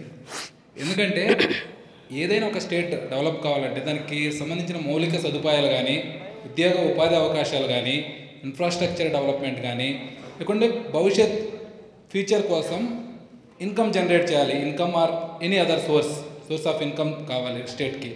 బట్ ఇప్పుడు చూస్తుంటే మనకు మెయిన్గా గవర్నమెంట్ ఫోకస్ ఎలా ఉంటుందంటే maybe vote based politics, maybe welfare schemes అవ్వచ్చు. అంటే దాని డోస్ అనేది ఎక్కువైపోతుంది ఉండాల్సిన దానికంటే. నిజంగా చూసుకుంటే మేబీ ఒక 10-15% మెంబర్స్కి ఇంకా వెల్ఫేర్ స్కీమ్స్ అవసరం అవ్వచ్చు, ముసలి వాళ్ళకి కానీ వాళ్ళకి కన్ఫామ్గా కావాలి. దాన్ని నేను వ్యతిరేకించట్లేదు. అయితే ఏంటంటే స్టేట్ డెవలప్మెంట్ మీద ఫోకస్ చేయకుండా ఓన్లీ నాకు ఓట్స్ కోసం వెల్ఫేర్ స్కీమ్ మీద ఫోకస్ చేస్తున్నారు. దానివల్ల స్టేట్ ఫ్యూచర్ ఎలా ఉండిపోతుంది అని నాకు నిజంగా భయం వేస్తుంది. ఇంకా ఉండే కొంచెం చూస్తుంటే నాకున్న ప్రాపర్టీస్ కూడా నేను ఆంధ్రాలో అమ్మేసి, టు బి ఆనెస్ట్గా చెప్తున్నాను, ఆంధ్రాలో అమ్మేసి వేరే స్టేట్లో పెడదామని అనుకుంటున్నాను. సో దాని మీద మీ ఒపీనియన్ ఏంటి? ఎలా ఉండబోతుంది అంటారు స్టేట్ ఫ్యూచర్? అంటే ఫ్యూచరు ఇప్పుడు ఎలా ఉన్నాము, ఇప్పుడు ఒక 50-60% డ్యామేజ్ అయ్యాం. నెక్స్ట్ ఒక 10-20% పెరుగుద్ది. నెక్స్ట్ ఇంకేముండదు. చాలా సింపుల్. సో నాకు యాక్చువల్ చాలా క్వశ్చన్స్ ఉన్నాయి, బట్ చాలామంది ఉన్నారు కాబట్టి మీరు సింపుల్గా అడిగండి, సింపుల్గా చెప్తాను. అట్లా ఎక్కువ ల్యాక్ చేయొద్దు, ఎందుకంటే చాలామంది ఉన్నారు. అదే అందుకే. సో ఇంకొక రిక్వెస్ట్ ఏంటంటే ఇక్కడ మేబీ ఈ హాల్లో ఉన్న వాళ్ళు కూడా చాలామంది అంటే ఓపెన్గా మీరు ఏదైనా చెప్పొచ్చు, బట్ స్టిల్ ఒక వ్యక్తి భజన క్యాస్ట్ రీజియన్ ఆంధ్రాలో ఈ దరిద్రం అనేది చాలా వరకు ఉంది. ఇక్కడ ఉన్న వాళ్ళు కూడా చాలామంది దాన్ని బేస్ చేసుకొని ఓటేస్తున్నారు. కానీ మనం ఎంత ఎడ్యుకేటెడ్ పీపుల్ అయి కూడా ఒక వ్యక్తి భజనకి, లేకపోతే మా పేరెంట్స్ ఒక పార్టీకి సపోర్ట్ చేశారని, లేకపోతే మా క్యాస్ట్ ఇదని వేయటం అసలు ఎంత దరిద్రమో. ఎంత మీరు చదువుకున్న వాళ్ళు, ఎడ్యుకేటెడ్ పీపుల్, మీరు ఇన్ఫ్లుయెన్స్ చేయగలిగిన పీపుల్ అయి ఉండి ఎందుకు ఇలా చేస్తున్నారు అనేది కూడా ఒక బిగ్ కన్సర్న్ అనమాట నాకు. అంటే మీరు అడిగింది కరెక్టే. సో అందరూ కూడా మీలా ఆలోచించగలిగింది. నేను ఇందాకే చెప్పాను, నాతో పని ఉండదు, నేను ఛానల్ పెట్టాల్సిన అవసరం ఉంది, నేను ఏదో పని చేసుకునేవాడిని. సో అలా ఆలోచించట్లేదు కాబట్టి మనం ఇప్పుడు కలిసాం. అలా ఎవరో ఆలోచించట్లేదు కాబట్టి నేను ఛానల్ పెట్టాల్సి వచ్చింది, రన్ అవుతుంది. ఇది కొన్నాళ్ళు అయితే తగ్గుద్ది. ఎందుకంటే గతంతో పోలిస్తే ఇప్పుడు మన రాష్ట్రంలో సామాజిక చైతన్యం, ఆర్థిక చైతన్యం, రాజకీయ చైతన్యం ఈ పొలిటీషియన్స్ పెంచుతున్నారు. ఇప్పుడు మనం ఈ చైతన్యం పెంచడం అనేది పాముకి పాలు పుట్టినట్టే. సో వీళ్ళు చైతన్యవంతులైపోయి అతి చైతన్యవంతులైపోయి ఎప్పుడో ఒకసారి నిర్ణయం తీసుకుంటారు. ఆ నిర్ణయం అనేది పొలిటీషియన్స్కి విరుద్ధంగానే ఉంటుంది. కొత్త జనరేషన్ పాలిటిక్స్ వస్తాయి, మేబీ ఒక దశాబ్దం, ఒక 10 years అనుకుంటున్నా ఈ దరిద్రం మనకి. దయచేసి అది అవాయిడ్ చేయండి. ఏది మంచి అనుకుంటే దాన్ని బట్టి మీరు ఓటేయండి నేను రిక్వెస్ట్ చేస్తాను. అంటే చదువుకున్న వాళ్ళు రాజకీయాల్లోకి రావాలి, ఇంట్రెస్ట్ చూపించాలి. చాలామంది చదువుకున్న వాళ్ళు ఏంటంటే నాకెందుకు ఈ దరిద్రం, నాకెందుకు ఈ అవస్థ అనుకునేటట్టు ఉంటారు. అలా లేకపోతే సరిపోతుంది. ఎవరైనా షార్ట్గా అడగండి క్వశ్చన్స్ స్పీడ్గా. చాలామంది ఉన్నారు కదా మాట్లాడేవాళ్ళు, ఒకసారి లేడీస్కి ఛాన్స్ ఇద్దాం. Recent conversation with around 25 years person who is youth and educated. తనేమన్నాడంటే ఇప్పుడు నార్మల్ కాన్వర్సేషన్, ఎందుకు ఈ party why do you support అని అడిగినప్పుడు సింపుల్గా ఏంటంటే నేను ఈ పార్టీ కోటేస్తే మా ఊళ్ళో ఆ పార్టీ రూలింగ్లో ఉంది, సో మాకు ల్యాండ్ వాల్యూస్ పెరుగుతుంది. Educated person who is 24-25 years youth ఇలా థింక్ చేస్తున్నారు. దీనికి రిలేటెడ్గా మీరు ఏదైనా వీడియోస్ చేస్తే బాగుంటుంది. బికాస్ ఐ కెనాట్ టెల్ వద్దు ఇది కరెక్ట్ కాదు, వాళ్ళు చేస్తుంది ఇలా ఉంది, మీరు వేరే పార్టీకి చేయండి అంటే అప్పుడు నేను పర్సనల్గా లాస్ అవుతాను కదా, నువ్వు దాన్ని భర్తీ చేస్తావా అని అడుగుతారు. అంటే ప్రతి మనిషికి కూడా పర్సనల్ రీజన్స్ వల్ల ఆలోచించి నా కాన్స్టిట్యూయెన్సీలో ఓకే నాకు ఇది వాల్యూ పెరుగుతుంది, నాకు ఇక్కడ ఈ పార్టీ కావాలి, ఆ రీజన్స్ వల్ల ఓవరాల్ స్టేట్ డెవలప్మెంట్ అని ఆలోచించట్లేదు. వాళ్ళని ఇన్ఫ్లుయెన్స్ చేస్తూ మీరు ఏదైనా చేస్తే కూడా కొంచెం అంటే చేయొచ్చు. యాక్చువల్లీ అంటే మీరు చెప్పింది కరెక్టే, ప్రతి ఒక్కరు అలాగే ఆలోచిస్తారు. ఇప్పుడు ఓటు లేదా పార్టీ అనేది తర్వాత ఫస్ట్ వాళ్ళు బాగున్నారా, వాళ్ళ కుటుంబం బాగుందా, వాళ్ళ ఆస్తులు పెరిగాయి అనే చూస్తారు కదా. ఇప్పుడు నేను చెప్తే అలా ఆలోచించొద్దు అని చెప్తే నీకేం తెలుసు, నీకు ల్యాండ్ లేదేమో అందుకే ఇలా మాట్లాడుతున్నామో అని కూడా అనుకుంటారు. ఈరోజు అదే పర్సన్ బెంగళూరులో జాబ్ చేస్తున్నాడు, ఊర్లో చేయట్లేదు, అక్కడ జాబ్ ఆపర్చునిటీస్ లేదు. ఆగండి, దానికి ఆన్సర్ చెప్తారంట, డిబేట్ అవుద్ది, వద్దులే. అంటే మీరు చెప్పిన పాయింట్ అయితే వ్యాలిడే, నేను చెయ్యొచ్చు కానీ దాన్ని అందరూ యాక్సెప్ట్ చేయరు, ఎవరి స్వార్థం వాళ్ళకు ఉంటుంది. కానీ మంచి పాయింట్ చేద్దాం. ఒకసారి ఆ లైన్ పదా హేమంత్, అక్కడ ఎక్కువ మంది ఉన్నారు, మళ్ళీ ఇటు వద్దాం. అంతే, చదువుకున్న వాళ్ళని పంపించేస్తారు రానివారు. నమస్కారం అండి. నమస్తే. నా పేరు కొండలరావు, నేను వినుకోండి నుంచి. సార్ సో ఇప్పటివరకు మాట్లాడుకున్నాం కదా, మన అందరం నాకు తెలిసి అందరూ ఇక్కడ ట్యాక్స్ పేయర్సే ఉన్నోళ్ళందరూ. యాక్చువల్గా నాకు తెలిసి ఎమ్మెల్యేలకి ఎంపీలకి కానీ వాళ్ళ శాలరీస్తో పోల్చుకుంటే మేము చేసే వర్క్లో నాకు తెలిసి 1 hour 2 hours కూడా చేసి ఉండరు వర్క్ విషయంలో. ఈవెన్ వాళ్ళకి అవగాహన కూడా లేదు, వాళ్ళ పోర్ట్ఫోలియోస్ కానీ దేని మీదైనా. ఇన్ కేస్ వాళ్ళు ఎంత తోపులైనా కానీ నాకు తెలిసి 10% వరకు ఉంటారేమో, కానీ కథ వాళ్ళంతా స్క్రాప్ అనుకోవాలి ఏ పార్టీలో ఉన్నా. ఇంకొకటి, మనం ఇంతమంది ట్యాక్స్ పే చేస్తున్నాం కదా, కనీసం మనకి ఏదన్నా ప్రాబ్లం వస్తే ఒకళ్ళు కూడా రిజాల్వ్ చేసేవాళ్ళు ఉండరు, మన మీద డిపెండ్ అయ్యే వాళ్ళు ఎక్కువ. కానీ ఇప్పుడు మనకి ఏదన్నా రివర్స్ వస్తే ఏమి చేసేవాళ్ళు ఉండరు. నేను అనేది ఏమంటే, మేము వెళ్ళి పాలిటిక్స్ దగ్గర మాట్లాడేది కుదరపోవచ్చు, కానీ మీ ద్వారా మీరు ఎంతవరకు చేయగలిగారు అంటే పాలిటిక్స్ వాళ్ళు మీతో కనెక్ట్ అవ్వరు. మీరు ఎందుకంటే ఎక్కువ క్వశ్చన్స్ అడుగుతారు, అవన్నీ ఇంపాసిబుల్, గ్రౌండ్ ద రిపోర్టు. కానీ ఈ బ్యూరోక్రాట్స్ ఉన్నారు కదా, ఐఏఎస్ ఐపీఎస్ ఎస్పీ లీళ్ళు, ఎప్పుడైనా మీరు పర్సనల్గా మాట్లాడారా? అంటే జనరల్గా ఎలాగో ఈ సైడ్ నుంచి చేయలేము మనం. అంటే వాళ్ళు కూడా వాళ్ళు కూడా రియాలిటీ షోలో భాగం. అదే సో మనం మాట్లాడి ఎందుకంటున్నాను, ఎందుకంటే వాళ్ళకు ఒత్తిళ్ళు ఉంటాయండి. వాళ్ళు కరెక్టే. ఇప్పుడు మనం స్వేచ్ఛ జీవనం, ఎందుకంటే మీకు నచ్చిన ఉద్యోగం మీరు చేస్తారు. ప్రైవేట్ ఎంప్లాయీస్ గవర్నమెంట్ సిస్టంలో ఇరుక్కున్న వాళ్ళు స్వేచ్ఛ జీవులు కాదు, వాళ్ళకి పైనుంచి ఒత్తిళ్ళు ఉంటాయి. కాబట్టి వాళ్ళు రియాలిటీ షోలో భాగం అవ్వాల్సిందే. వాళ్ళు పొరపాటున ఎడ్యుకేట్ అయిపోయి నేనే ఇలా ఉన్నా, నా మనస్సాక్షి ఒప్పుకోవట్లేదని బయటకు వస్తే ఎక్కడో పడేస్తారనమాట. సో కొన్నాళ్ళు ఈ దరిద్రం అంటే వాళ్ళల్లో కూడా మీలాంటి వాళ్ళు ఎప్పుడైనా మాకు ఎలాగో కనెక్షన్ ఉండదు. ఒక ఎంఆర్ఓ దగ్గర పోవాలంటేనే పిఎన్ టచ్ చేసి చాలా వ్యవహారం ఉంటుంది, మీకు తెలుసు. అది అంత చెప్పినా అంటే వాళ్ళకి తెలుసండి. అంటే ఇప్పుడు మమ్మల్ని ఇన్ఫ్లుయెన్స్ చేసినందువల్ల ప్రాబ్లం ఏమంటే అక్కడే ఉంటుంది బాల్. మీరు రిజల్ట్ చూపించగలరు, అది నేను అనేది. మా బాల్ ఎక్కడ ఉంటుంది అంటే విత్ ఇన్ ద బాక్స్లోనే ఉంటుంది. మేము మీతో మాట్లాడతాం, ఇక్కడ నుంచి వెళ్ళిపోయిన తర్వాత ఓకే కామన్, అరే మామ అనుకుంటే వెళ్ళిపోతుంది. కానీ మీరేం చేయగలుగుతారంటే అట్లీస్ట్ కొంతమందినైనా కనీసం ఐఏఎస్. నేను ఎందుకంటున్నానంటే అంతకుముందు మనకి ఒపీనియన్ ఉండేది, అట్లీస్ట్ పొలిటిక్స్ ఓకే ఆల్రెడీ మనం చూస్తున్నాము దాన్ని వ్యవహారం అంతా నెగిటివ్ సినారియో. కానీ మనకు ఒక ఒపీనియన్ ఉండేది, ఐఏఎస్ ఐపీఎస్లు అట్లీస్ట్ కొంతవరకు బాగా చదువుతారు, మంచోళ్ళే నాకు అర్థమైందండి మీరు చెప్పేది. నాకు కానీ అట్ ద ఎండ్ వాళ్ళు కూడా ఇప్పుడు ఇంకో స్టేజ్కి ఏం చెప్తారండి వాళ్ళు? ఏం చెప్తారు చెప్పండి? బయటకు వచ్చి ఆ పార్టీ వద్దు ఈ పార్టీ వద్దు అని చెప్తారా? లేదంటే ప్రజల్ని ఐపీఎస్కి ఒక రోల్ ఉంటుంది, ఐఏఎస్కి ఒక రోల్ ఉంటుంది, వాళ్ళు బయటకు వచ్చి చెప్పలేరు. బయటకు వచ్చి ఇవన్నీ మాట్లాడలేదు. మీరు ఎప్పుడన్నా అవకాశం ఉంటే అది ట్రై చేయండి. అవకాశం ఉన్నప్పుడు నాకు చెప్తారు, అది నేను ఇండైరెక్ట్ గా బయటకు చెప్తాను. మాకు చెప్పొద్దండి. మీరు ఇంటర్నల్ గా మీకు కొంతమంది ఉంటారు కదా, వాళ్ళకి ఏదన్నా చెప్తే అలా వాళ్ళు కూడా కొంచెం ఇప్పుడు ఏంటంటే డౌన్ గ్రేడ్ అయిపోయి వాళ్ళకి తెలియదు కాదు కదండి. ఏమంటే ఐఏఎస్ ఐపీఎస్ అంటే సివిల్స్ రాసి బ్యూరోక్రసీలో ఉన్న వాళ్ళు నేను చెప్తే వింటారా? వాళ్ళకి తెలుసు, వాళ్ళకి తెలిసిన చెప్పాను కదా, వాళ్ళకి తెలిసిన వాళ్ళ సిస్టంలో భాగం అంతే. ఏదైనా సరే షార్ట్ కట్ అండి, simple.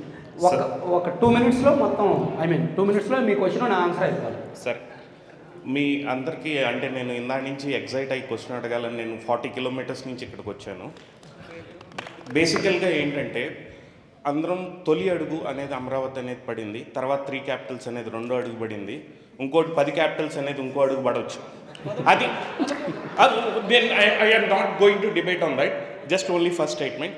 Second statement is Australia when they got independence, because I did a research on the capital, 1900లో వాళ్ళకి ఇండిపెండెన్స్ వస్తే 1936లో they inaugurated capital and the capital name is Canberra. Nobody knows here because they did a process.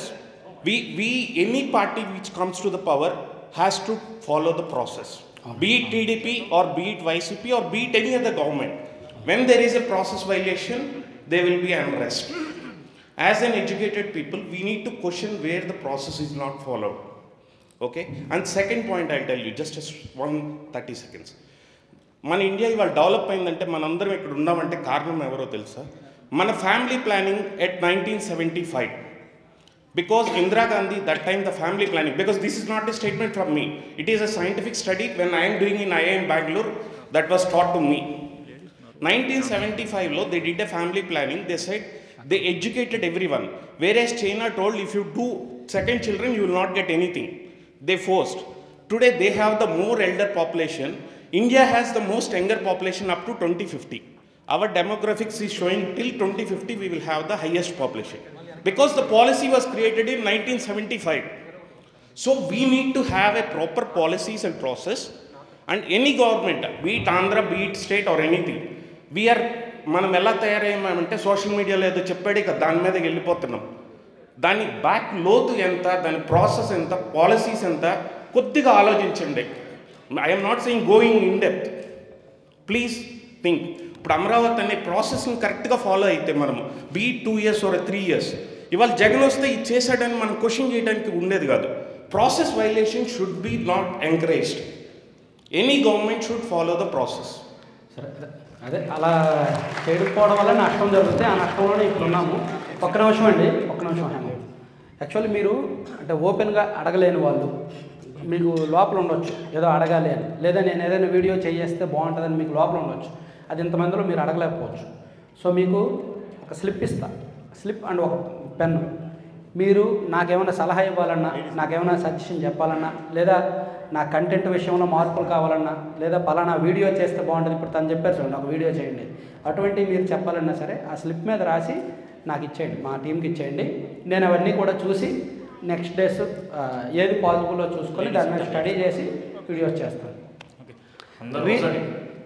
ఇప్పుడు కొంతమంది అంటే ఒక topic question అయిన తర్వాత మళ్ళీ ఆ టాపిక్ మీద ఇంకో క్వశ్చన్ ఉంటుంది, ఎందుకంటే మనకి ఇంకో 1/2 hour ఇంకో 30 minutes మాత్రమే. కాబట్టి దయచేసి రిపీటెడ్ వద్దు, సబ్జెక్ట్ రిపీట్ అవ్వద్దు. ఆయన నా పేరు సుధాకర్ రెడ్డి, అద్దెంకి నుంచి వచ్చాను. ఇప్పుడు జనరల్గా మనం ఇప్పుడు ఆల్మోస్ట్ 3 years అయింది మీరు ఛానల్ పెట్టి. 3 yearsలో ఒక మీటప్ అని చెప్పి ఇట్లా క్రియేట్ చేశారు. అవును సార్. అట్లాగా సేమ్ ఇదే విధంగా ఒక 3 monthsకి ఒకసారి ఒక జూమ్ మీటింగ్ లాగా, ఒక 6 monthsకి ఒకసారి ఒక జూమ్ మీటింగ్ లాగా క్రియేట్ చేసుకొని, అది ఏ గవర్నమెంట్ అయినా రాని నెక్స్ట్ గవర్నమెంట్కి వచ్చిన తర్వాత ప్లాన్ చేసుకొని ఏమేమి నెగిటివ్స్ ఉన్నాయి, ఈ గవర్నమెంట్ ఈ నెగిటివ్స్ ఉన్నాయి, పాజిటివ్స్ ఇవి ఉన్నాయి అని చెప్పి ఎట్లానే మీటింగ్ కండక్ట్ చేసుకొని ప్రతి ఒక్క అభిప్రాయం తీసుకుంటే బాగుంటుందని నా ఆలోచన. నేను ఫస్ట్లో అలా చేయాలని ఆలోచించాను, అలా ట్రై చేశాను. కాకపోతే కొన్ని టెక్నికల్ ఫెయిల్యూర్స్ దానివల్ల అవ్వలేదు, కానీ చేద్దాం. నెక్స్ట్ 2 months తర్వాత మీరు చెప్పించారు. ఇంకొకటి ఇప్పుడు మనం తెలంగాణ గవర్నమెంట్లో ఒకటి చూస్తున్నాం, ఫోన్ ట్యాపింగ్ అనేది పెద్ద ఇష్యూ అయిపోయింది. దాని మీద ఒక వీడియో చేస్తారని చేస్తాను. ఫోన్ ట్యాపింగ్ మీద నేను చెప్పాను కదా, సో ఇక్కడ తెలంగాణ మిత్రులు ఉంటే ఏమనుకోవద్దు. కాస్త తెలివితేటలు తక్కువ ఉన్న తెలంగాణలోనే అలా చేశారంటే, రేవంత్ రెడ్డి ఇంటి మీద ట్యాప్ చేశారంటే విపరీతమైన తెలివితేటలను మన ఆంధ్రప్రదేశ్లో బాత్రూంలో కూడా ట్యాప్ చేసి ఉంటారు. చెప్పాను, ఇదే పాయింట్ నేను చెప్పాను వీడియోలో, మళ్ళీ ఇప్పుడు చెప్తున్నా. మనకు బాగా తెలివితేటలు ఎక్కువ, చైతన్యం ఎక్కువ. ఈ చైతన్యం, ఈ తెలివితేటలు పెరిగే కొద్దీ పొలిటీషియన్సే మునిగిపోతారు. హలో శ్రీనివాస్ గారు, ఫస్ట్ ఆఫ్ ఆల్ కంగ్రాట్స్ అండి, 190K సబ్స్క్రైబర్స్ అంట. 198 దగ్గరలో ఉన్నాము. 2 lakhsకి 2K. నా సజెషన్ ఏంటంటే, మీరు వీడియోస్ చేస్తున్నారు, టీడీపీకి సపోర్ట్ అని కాదు, ఎందుకంటే వైసీపీ గవర్నమెంట్ అలా చేస్తుంది కాబట్టి వీడియోస్ టీడీపీకి సపోర్ట్గా ఉంటున్నాయి. మీరు సేమ్ వే వైసీపీకి కూడా సపోర్ట్గా కొన్ని వీడియోస్ చేస్తున్నారు. అది ఆ వీడియోస్ ఎలా ఉంటున్నాయంటే, ఒక న్యూట్రల్గా ఉండేవాళ్ళు, అంటే ఏం తెలియని వాళ్ళు నిజమేమో వైసీపీ వస్తుందేమో, ఆ జగన్మోహన్ రెడ్డి ఇన్ఫ్లుయెన్స్ చేస్తారేమో ప్రజల్ని, ఓట్లు ఇచ్చి డబ్బులు ఇచ్చి ఇట్లాగా ఏంటంటే వాళ్ళు డైమాలో ఉంటున్నారు. అంటే మీ వీడియోస్ మీరు అంటే మీరు ఇన్ఫ్లుయెన్స్ కాబట్టి నేను చెప్తున్నాను, మీ వీడియోస్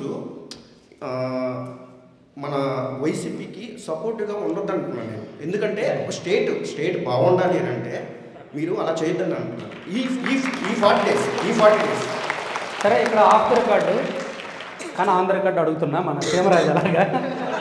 ఒక చిన్న క్వశ్చను, ఆయన చెప్పారు కదా వైసీపీ ఫేవర్ చేయొద్దు అని. అలా అంటే నేను ఒక పార్టీకో లేదంటే ఒక వర్గానికో పరిమితం అయితే నాకు ఫ్యూచర్ ఉంది. సో నేను చెప్పేవన్నీ కరెక్ట్ అవ్వాలని లేదు. ఇప్పుడు నేను ఎమ్మెల్సీ ఎలక్షన్స్లో టీడీపీ ఓడిపోద్దని చెప్పాను కదా, మీ అందరూ చూసే ఉంటారు. ఈవెన్ ఇప్పటికీ నన్ను వాళ్ళు టార్గెట్ చేస్తారు, ట్రోల్స్ చేస్తారు. కానీ ఎందుకు ఓడిపోద్ది, నాకు కంచెల శ్రీకాంత్ గారు క్లోజ్, మాట్లాడుతూ ఉంటాను. కానీ నేను ఆయన ఓడిపోతాను నేను ఎందుకు చెప్పా, ఎందుకంటే వైసీపీ బలంలో ఉంది, వాళ్ళు ఎక్కువ ఓట్లు జాయిన్ చేశారు, ఎక్కువ ఖర్చు పెడతారు. సో టీడీపీ వాళ్ళు అంతగా అంటే యంగ్ ఓటర్స్ అంత ఇంట్రెస్ట్ చూపించరేమో ఓటు వేయడానికి. సో ఒక ప్రెజర్లో ఉన్నారు కదా, సిస్టమ్ బాగా బలంగా వాళ్ళకి సపోర్ట్ ఉంది కదా, అందుకని వాళ్ళు గెలుస్తారు అంటున్నారు. కానీ నా అంచనా తప్పైంది. ఆ తర్వాత నేనే చెప్పాను నా అంచనా తప్పైంది అని. కాబట్టి నేను చెప్పినంత మాత్రాన వాళ్ళకి లబ్ధి జరుగుతుందని నేనైతే అనుకోవట్లేదు, మీరు కూడా అలా అనుకోదు. నేను చెప్పాను వైసీపీ గెలుస్తుందని, కానీ గెలిచిందా వైసీపీ ఎమ్మెల్సీ ఎన్నికల్లో లేదుగా. నేను ఇన్ఫ్లుయెన్సర్ అయినా సరే నేను ప్రతి వీడియోలో చెప్తాను, నేను చెప్పింది నిజమైతే నమ్మండి లేకపోతే వద్దు అని.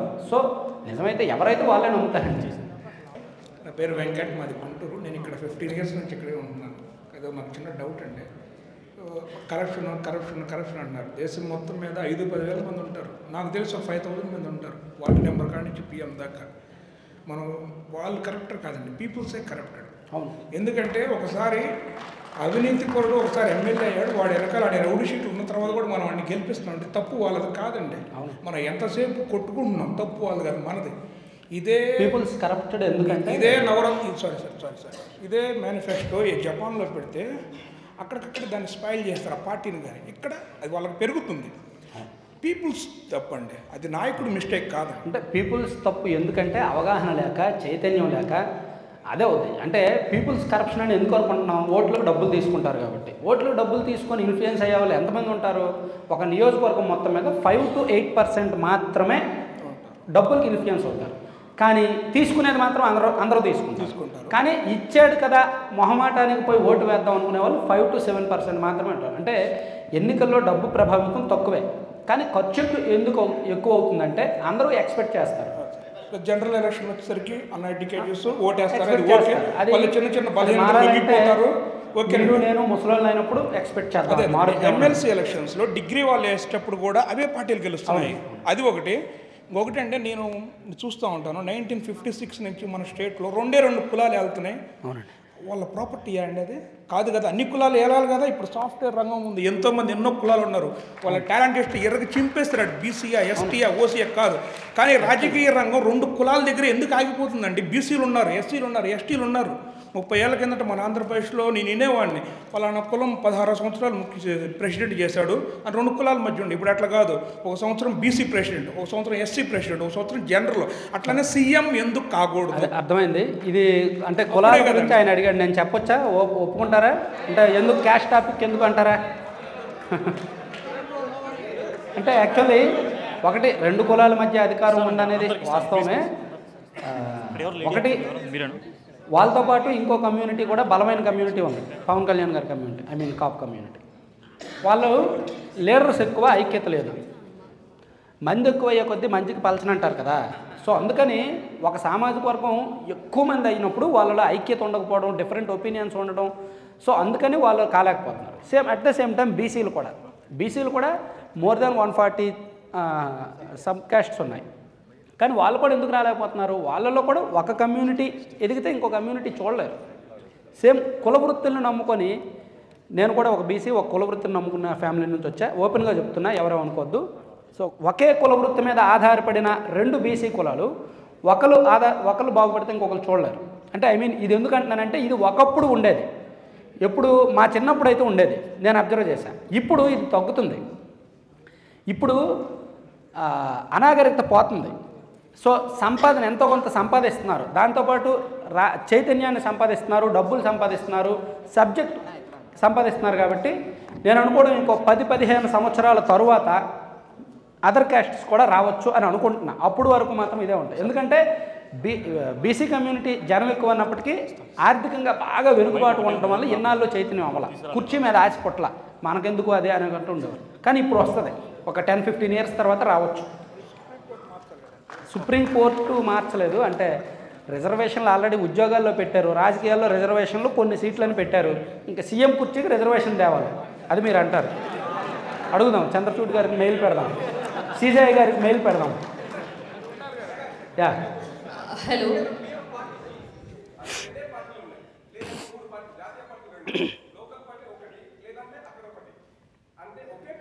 అంటే పార్టీల్లోనే ఇవ్వచ్చులండి. లేదు పార్టీలు ఏమండి, ఒక కమ్యూనిటీని ఉద్ధరిస్తామన్నారు, సీఎం కుర్చీ ఇచ్చేయచ్చుగా అలాంటప్పుడు. సో పార్టీలు 2 పార్టీలైనా 3 పార్టీలైనా సమస్య కాదు. సో వాళ్ళు నిజంగా ఉద్ధరించాలంటే కుర్చీలు ఇచ్చేయచ్చు, కానీ ఇవ్వరు కదా. సో అది ఏమండి, రాజకీయ పార్టీలకి నేను మొన్న ఈ మధ్య ఒక వీడియోలో చెప్పాను, ఒక పార్టీలో ఉన్న నాయకుడికి అభిమానులు ఉంటారు, మద్దతుదారులు ఉంటారు,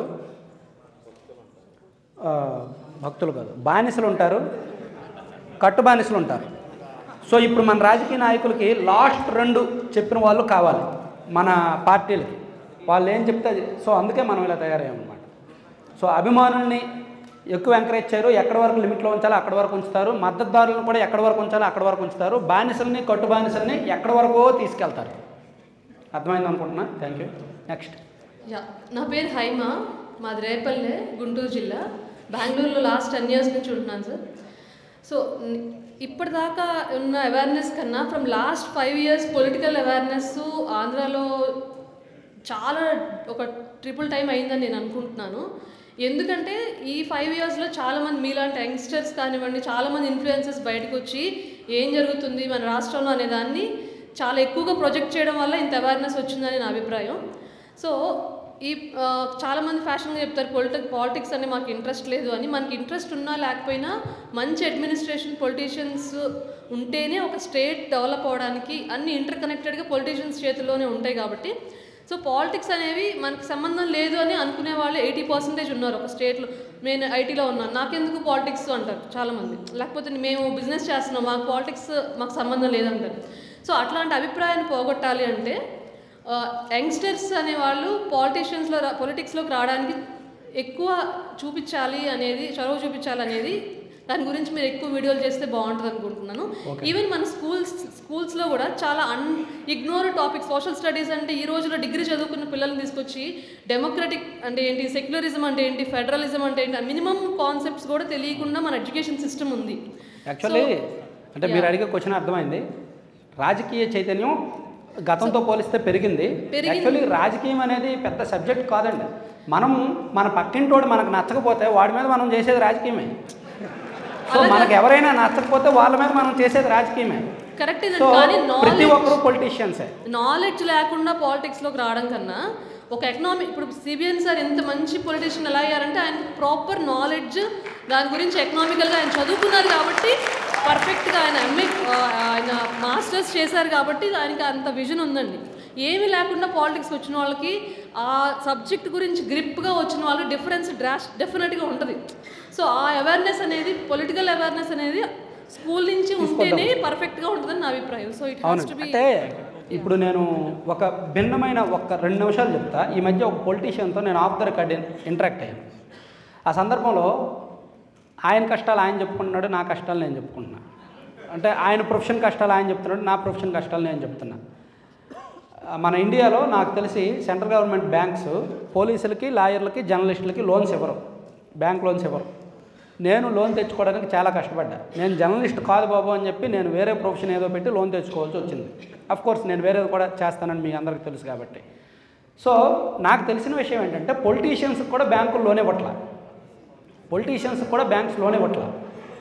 సో ఈ కొత్తగా రాజకీయాల్లోకి రావాల్సిన వాళ్ళకి ఈ పాయింట్ తెలిస్తే రావాల్సిన వాళ్ళు కూడా రారు. సో రాజకీయ చైతన్యం అందరిలోనూ ఉంటుంది. సమయానుగుణంగా సిచ్యుయేషన్ డిమాండ్ చేస్తే ప్రతి ఒక్కరు రాజకీయం చేస్తారు. సో మనం ఇప్పుడు ఉన్న వాళ్ళలో కూడా ఒక 25-30 ఇయర్స్ వచ్చేసరికి చైతన్యం పెరిగి వాళ్ళ పాత్ర వాళ్ళు పోషిద్దారని ఆశిద్దాం. Thank you. హలో, నా పేరు డాక్టర్ శివప్రసాద్ సార్. శ్రీనివాస్ గారు సార్, ఇంతవరకు మీరు చెప్పారు, నేను అగ్రి అవుతా ఉన్నాను. కానీ మీకు ఒక లైఫ్ అనేది ఉంటుంది, దాన్ని పెంచుకోవాలని చూస్తారు. మీరు అమ్ముడు పోరు ఇన్ ఫ్యూచర్ అనే ఏం గ్యారంటీ ఇవ్వగలరు? అన్నా హజారేలాగా ఇంకా ఎన్నో ఎగ్జాంపుల్స్ చెప్పారు, ఎవరెవరు ఎట్లెట్లా అమ్ముడు పోయారో అని. అవునండి అయ్యా, దానికి ఒకటే ఆన్సర్ అండి, ఒకటే ఆన్సర్. మీకు ప్రాక్టికల్ ఎగ్జాంపుల్స్తో కూడా సహా చెప్తా. మొన్న ఒక ఐకాన్ ఛానల్లో నన్ను ఇంటర్వ్యూ చేసినప్పుడు కూడా నేను ఇదే చెప్పా. ఒక జర్నలిస్ట్ ఇప్పుడు ఆంధ్రప్రదేశ్ స్టేట్లో ఎక్కువ రీచ్ ఉన్న పొలిటికల్ ఛానల్ మందే. నేను ఒక వీడియో పెడితే 1 గంటలో 25,000 వ్యూస్ వస్తాయి యావరేజ్గా. ఒక వీడియో నేను పోస్ట్ చేస్తుంటే 1 అవర్లోనే 25,000 వ్యూస్ వస్తాయి. కొన్ని తగ్గొచ్చు, ఇంకా కొన్ని పెరగచ్చు, యావరేజ్గా 25,000. సో అంత రీచ్ ఉన్నప్పుడు నన్ను ఎందుకు వదులుతాయి పార్టీలు? వదలవు. సో అవి కూడా జరిగాయి. ఇంత డబ్బులు ఖర్చు పెడుతున్నప్పుడు, రకరకాల వాళ్ళని కొంటున్నప్పుడు నన్ను కొనే ప్రయత్నాలు కూడా జరిగాయి. నేను ఇప్పుడైతే లొంగలేదు. సో ఫ్యూచర్లో లొంగకుండా ఉంటారని నమ్మకం ఏంటని అడిగారు. దానికి ఆన్సర్ ఏంటంటే, నేను చెప్పే ప్రతి కంటెంటు కూడా నిజమో అబద్ధమో, వాస్తవమో కాదో మీ అందరికీ కూడా ఆలోచించుకోమని నేనే చెప్తున్నా. సో నేను అమ్ముడైపోతే మీరు ఈజీగా స్మెల్ పట్టేస్తారు, మీకు ఈజీగా తెలిసిపోద్ది. సోషల్ మీడియా నుంచి తప్పించుకోవడం, మీ నుంచి తప్పించుకోవడం ఏ ఒక్కరి వల్ల కాదు. ఎవరినైనా పైకి లేపాలన్నా దించాలన్నా మీరే. ఎగ్జాంపుల్ చెప్తా. నేను ముద్దుగా నాకు గురుతుల్యులు ఒక మేధావి జర్నలిస్ట్ గారని ఉంటారు, గురుతుల్యులు. ఆయన 2019 ఎన్నికలకు ముందు కాస్త బాగానే వ్యాలిడ్ సబ్జెక్ట్ చెప్పేవాళ్ళు. నో పేరు అది కాదు, మీరు పేర్లు చెప్పొద్దు, పేరు మర్చిపోయాను నేను, మీరు మర్చిపోండి. సో ఆయన ఎప్పుడైతే పూర్తిగా ఒకవైపు టర్న్ అయ్యాడో, ఎంత లక్షల మంది సబ్స్క్రైబర్స్ ఉన్నా సరే వచ్చే వ్యూస్ ఏంటండి 2,000, 3,000. సో రెవెన్యూ పడిపోయింది కదా. ఇప్పుడు ఆయనకి పార్టీలు ఇచ్చే రెవెన్యూ నమ్ముకొని చెడ్డ పేరు వస్తుంది, ఒక రకంగా తిడతారు, వ్యూస్ తగ్గిపోయినాయి. అంటే ఆ నష్టం నా కళ్ళెదురుగానే నేను కొంతమందిలో ఎదురైన నష్టాన్ని చూస్తున్నాను. ఈవెన్ నేను గురువుగా భావించి నాకు జర్నలిజం పాఠాలు చెప్పిన ప్రొఫెసర్ గారి మీద కూడా నేను కామెంట్ చేయకూడదు.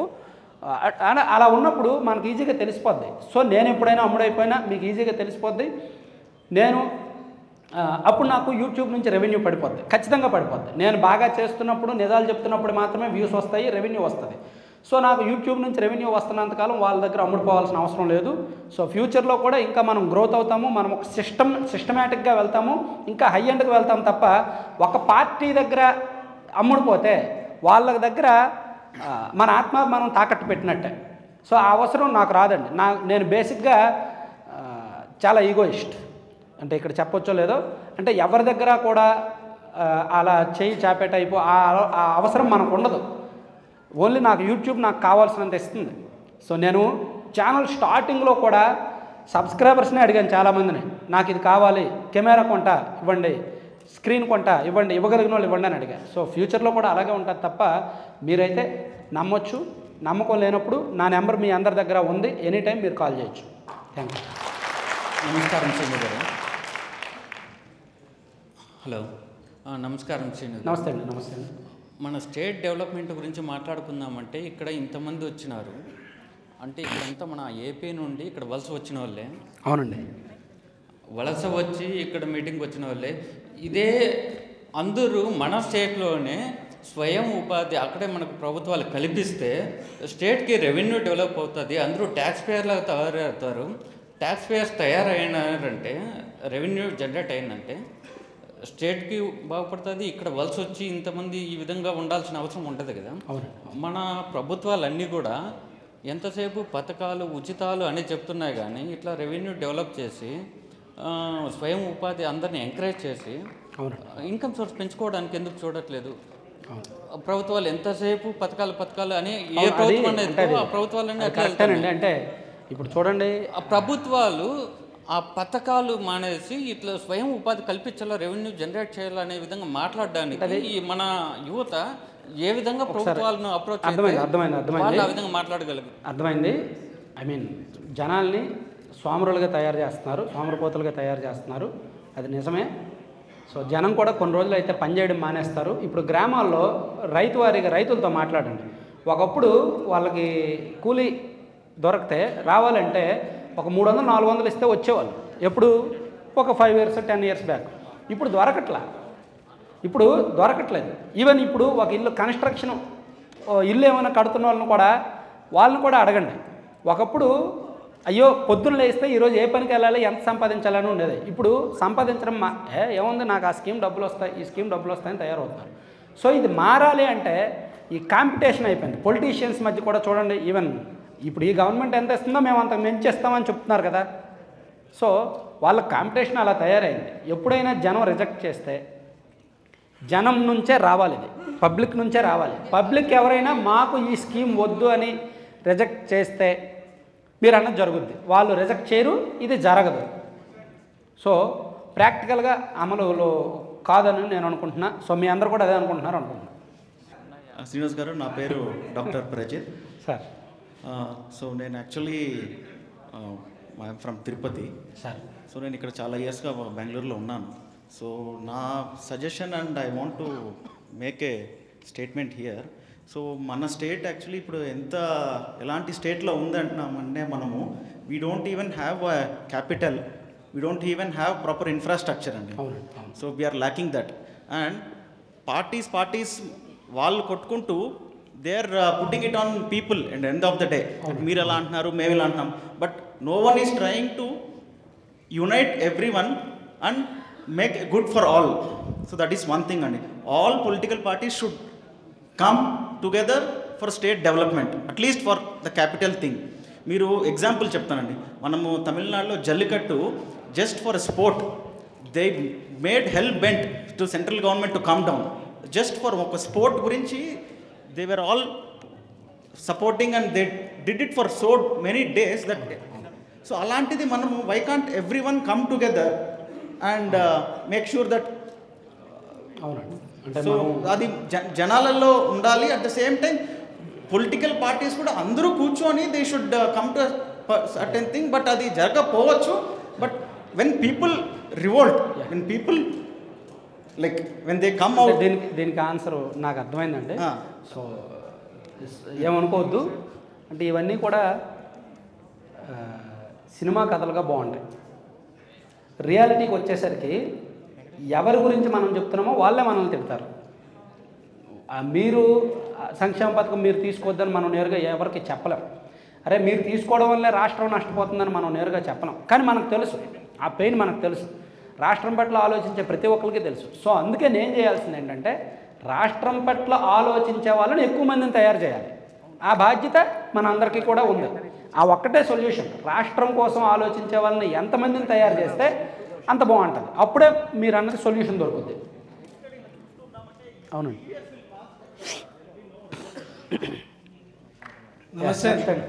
నమస్తేనా. నాది తాడిపత్రి, అనంతపురం డిస్టిక్. ఇప్పుడు మన ఆంధ్రప్రదేశ్లో ఒక పార్టీ, ఆ పార్టీ పేరు చెప్పడం కూడా నాకు ఇష్టం లేదు. యాక్చువల్గా నేను పవన్ కళ్యాణ్ ఫ్యాను. ఆ పార్టీ పేరు ఇప్పుడు ఆ పార్టీ ఏం చేస్తుందంటే సోషల్ ఇంజనీరింగ్ అంట. సోషల్ ఇంజనీరింగ్ అని చెప్పేసి ఎమ్మెల్యే క్యాండిడేట్స్ని సెలెక్ట్ చేస్తున్నారు. ఇదే మన ఆంధ్రప్రదేశ్లో అల్లూరి సీతారామరాజు, కందుకూరి వీరేశలింగము, పొట్టి శ్రీరాములు గారు పుట్టినటువంటి ఆంధ్రప్రదేశ్లో అంటే కులాన్ని చూసి ఓట్లు వేస్తారా మన ఆంధ్రప్రదేశ్లో? అంత కిందకి దిగజారిందా? అలాగే ఇంకోటి ఏమంటే తెలంగాణలో ఒక ప్రొఫెసర్ కె నాగేశ్వర్ అని ఒక మేధావి జర్నలిస్ట్, మీరు చెప్పినారు మేధావి, ఆయన మేధావి, ఆయన రోజు ఒక స్టూడియోలో కూర్చొని, యాక్చువల్గా మీరు చెప్పారు వ్యక్తిని టార్గెట్ చేయొద్దని, ఎవరిని పేర్లు వద్దండి కూడా యాక్చువల్ సారీ, బట్ ఆయన రోజు స్టూడియోలో కూర్చొని ఈ ముఖ్యమంత్రి గారు ఇట్లా సెలెక్ట్ చేస్తున్నారు, అట్లా సెలెక్ట్ చేస్తున్నారు అంటే మన రాష్ట్రం అంతా దిగజారిందా? కులాన్ని చూసి ఓటేస్తారా? 3 రాజధానులు లేకపోయినా ఆయన నేను కూడా చెప్తున్నాను కదా, నేను కూడా చాలా వీడియోస్లో చెప్పాను, మీరు కూడా చెప్పారు ఇచ్చారు సో వేస్తారేమోనని. నేను అంటే ఇది ఓపెన్గా చెప్పకూడదు కానీ ఉంది ఆ కమ్యూనిటీల్లో అది ఉంది. టు బి అంటే ఓపెన్గా చెప్పుకోవాలంటే మాత్రం ఉంది, ఆలోచన ఉంది వాళ్ళలో ఉంది కాబట్టి వీళ్ళు ఇంకా దాన్ని తట్టి లేపుతున్నారు. అరే బాబు మీకు లేదా, మీకు వద్దా పదవులు, మీకు మేము ఇస్తాం, మీరు మాకు ఓట్లేయండి అని పెంచుతున్నారు అంతే. సో ఇది 2 కమ్యూనిటీల మధ్య, కొన్ని కమ్యూనిటీల మధ్య వార్. ఏమంటే ఒకటండి రాజకీయం అంటే ప్రాంతాల మధ్య విద్వేషం, కులాల మధ్య విద్వేషం. సో రేపు పొద్దున్న నియోజకవర్గానికి మధ్య కూడా విద్వేషాలు అది ఇది రెచ్చగొట్టిన ఏం చేయలేము. సో నెక్స్ట్ అండి, అంటే మనం అడిగే క్వశ్చన్లన్నీ కూడా సినిమా కథలకు బాగుంటున్నాయి, కొంచెం ప్రాక్టికల్గా మాట్లాడుకుందాం. ఇంకా 5 క్వశ్చన్లు మాత్రమే, టైం లేదు మనకి, 1 వరకే పర్మిషన్, ఆ తర్వాత లంచ్ చేసి డిస్కస్ అయిపోదాం. కాబట్టి సింపుల్గా షార్ట్గా అడగండి, మ్యాక్సిమం కంక్లూడ్ చేసేద్దాం. శ్రీనివాస్ గారు, నా పేరు శశిధర్, నేను ఒంగోలు నుంచి. సార్ ఒక చిన్న సజెషన్ సార్, ఇప్పుడు ఈ రాజకీయం, ఈ కులాలు ఇవన్నీ కామన్, మనం ఎన్ని మాట్లాడుకున్నా ఏం చేసినా సరే ఏది మారదు. కాకపోతే మనం చేయగలిగింది, ఇప్పుడు కొత్తగా ఓట్లు ఈ సంవత్సరం ఈ ఎలక్షన్లో వేయగలిగిన వాళ్ళకి ఓటు యొక్క ఆవశ్యకత, దాని యొక్క ఇంపార్టెన్స్, ఎందుకు వేయాలి, నీ బాధ్యత ఏంటి, ఓటు వేయటం వల్ల కొంతమంది అనుకుంటారు ఇప్పుడు ఏం పోదాంలే, ఎండలు ఎక్కువగా ఉన్నాయి, చెమట పోస్తుంది, మనం పోదేము, ఎండల్లోకి ఎందుకు, ఏడు నుంచి ఇప్పుడు మనం బెంగళూరులో ఉన్నాం, లేదు అదర్ స్టేట్స్లో ఉంటున్నారు, ఢిల్లీ, రాజస్థాన్, ఎక్కడైనా వర్క్ చేసే వాళ్ళు ఉన్నారు తెలుగు వాళ్ళు.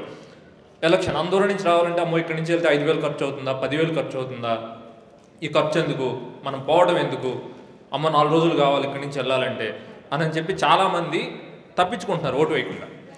అట్లా ఓటు యొక్క ఆవశ్యకత, దాని మీద ఒక వీడియో చేయండి. ఎందుకు చెప్తున్నానంటే, నేను లాస్ట్ టైం ఎలక్షన్స్లో 2019 నేను బాంబేలో వర్క్ చేస్తున్నాను. నేను అక్కడి నుంచి వచ్చి ఓటు వేసి వెళ్ళినందుకు నాకు దాదాపు ఒక 6,000-7,000 వరకు ఖర్చు అయింది. సార్ గతంతో పోలిస్తే ఓటింగ్ పర్సంటేజ్ ఇప్పుడు పెరుగుతుంది, లాస్ట్ ఎలక్షన్ కూడా బాగానే పెరుగుతుంది సార్, కానీ 90% కూడా వస్తున్నాయి. సో ఈ ఎలక్షన్ మనం యావరేజ్ 87 to 90% ఎక్స్పెక్ట్ చేయొచ్చు. ఎందుకంటే అది జరిగితే ప్రజలు రియలైజ్ అయినట్టు, ఎంతో కొంత ఓటింగ్ పర్సంటేజ్ ఎంత పెరిగితే అంత రియలైజ్ అయినట్టు చూద్దాం. అవును సార్, అదే మన తరపున ఒక అవేర్నెస్. షూర్ అండి, షూర్. ఓటింగ్ పర్సంటేజ్ చూపించు చేస్తాను.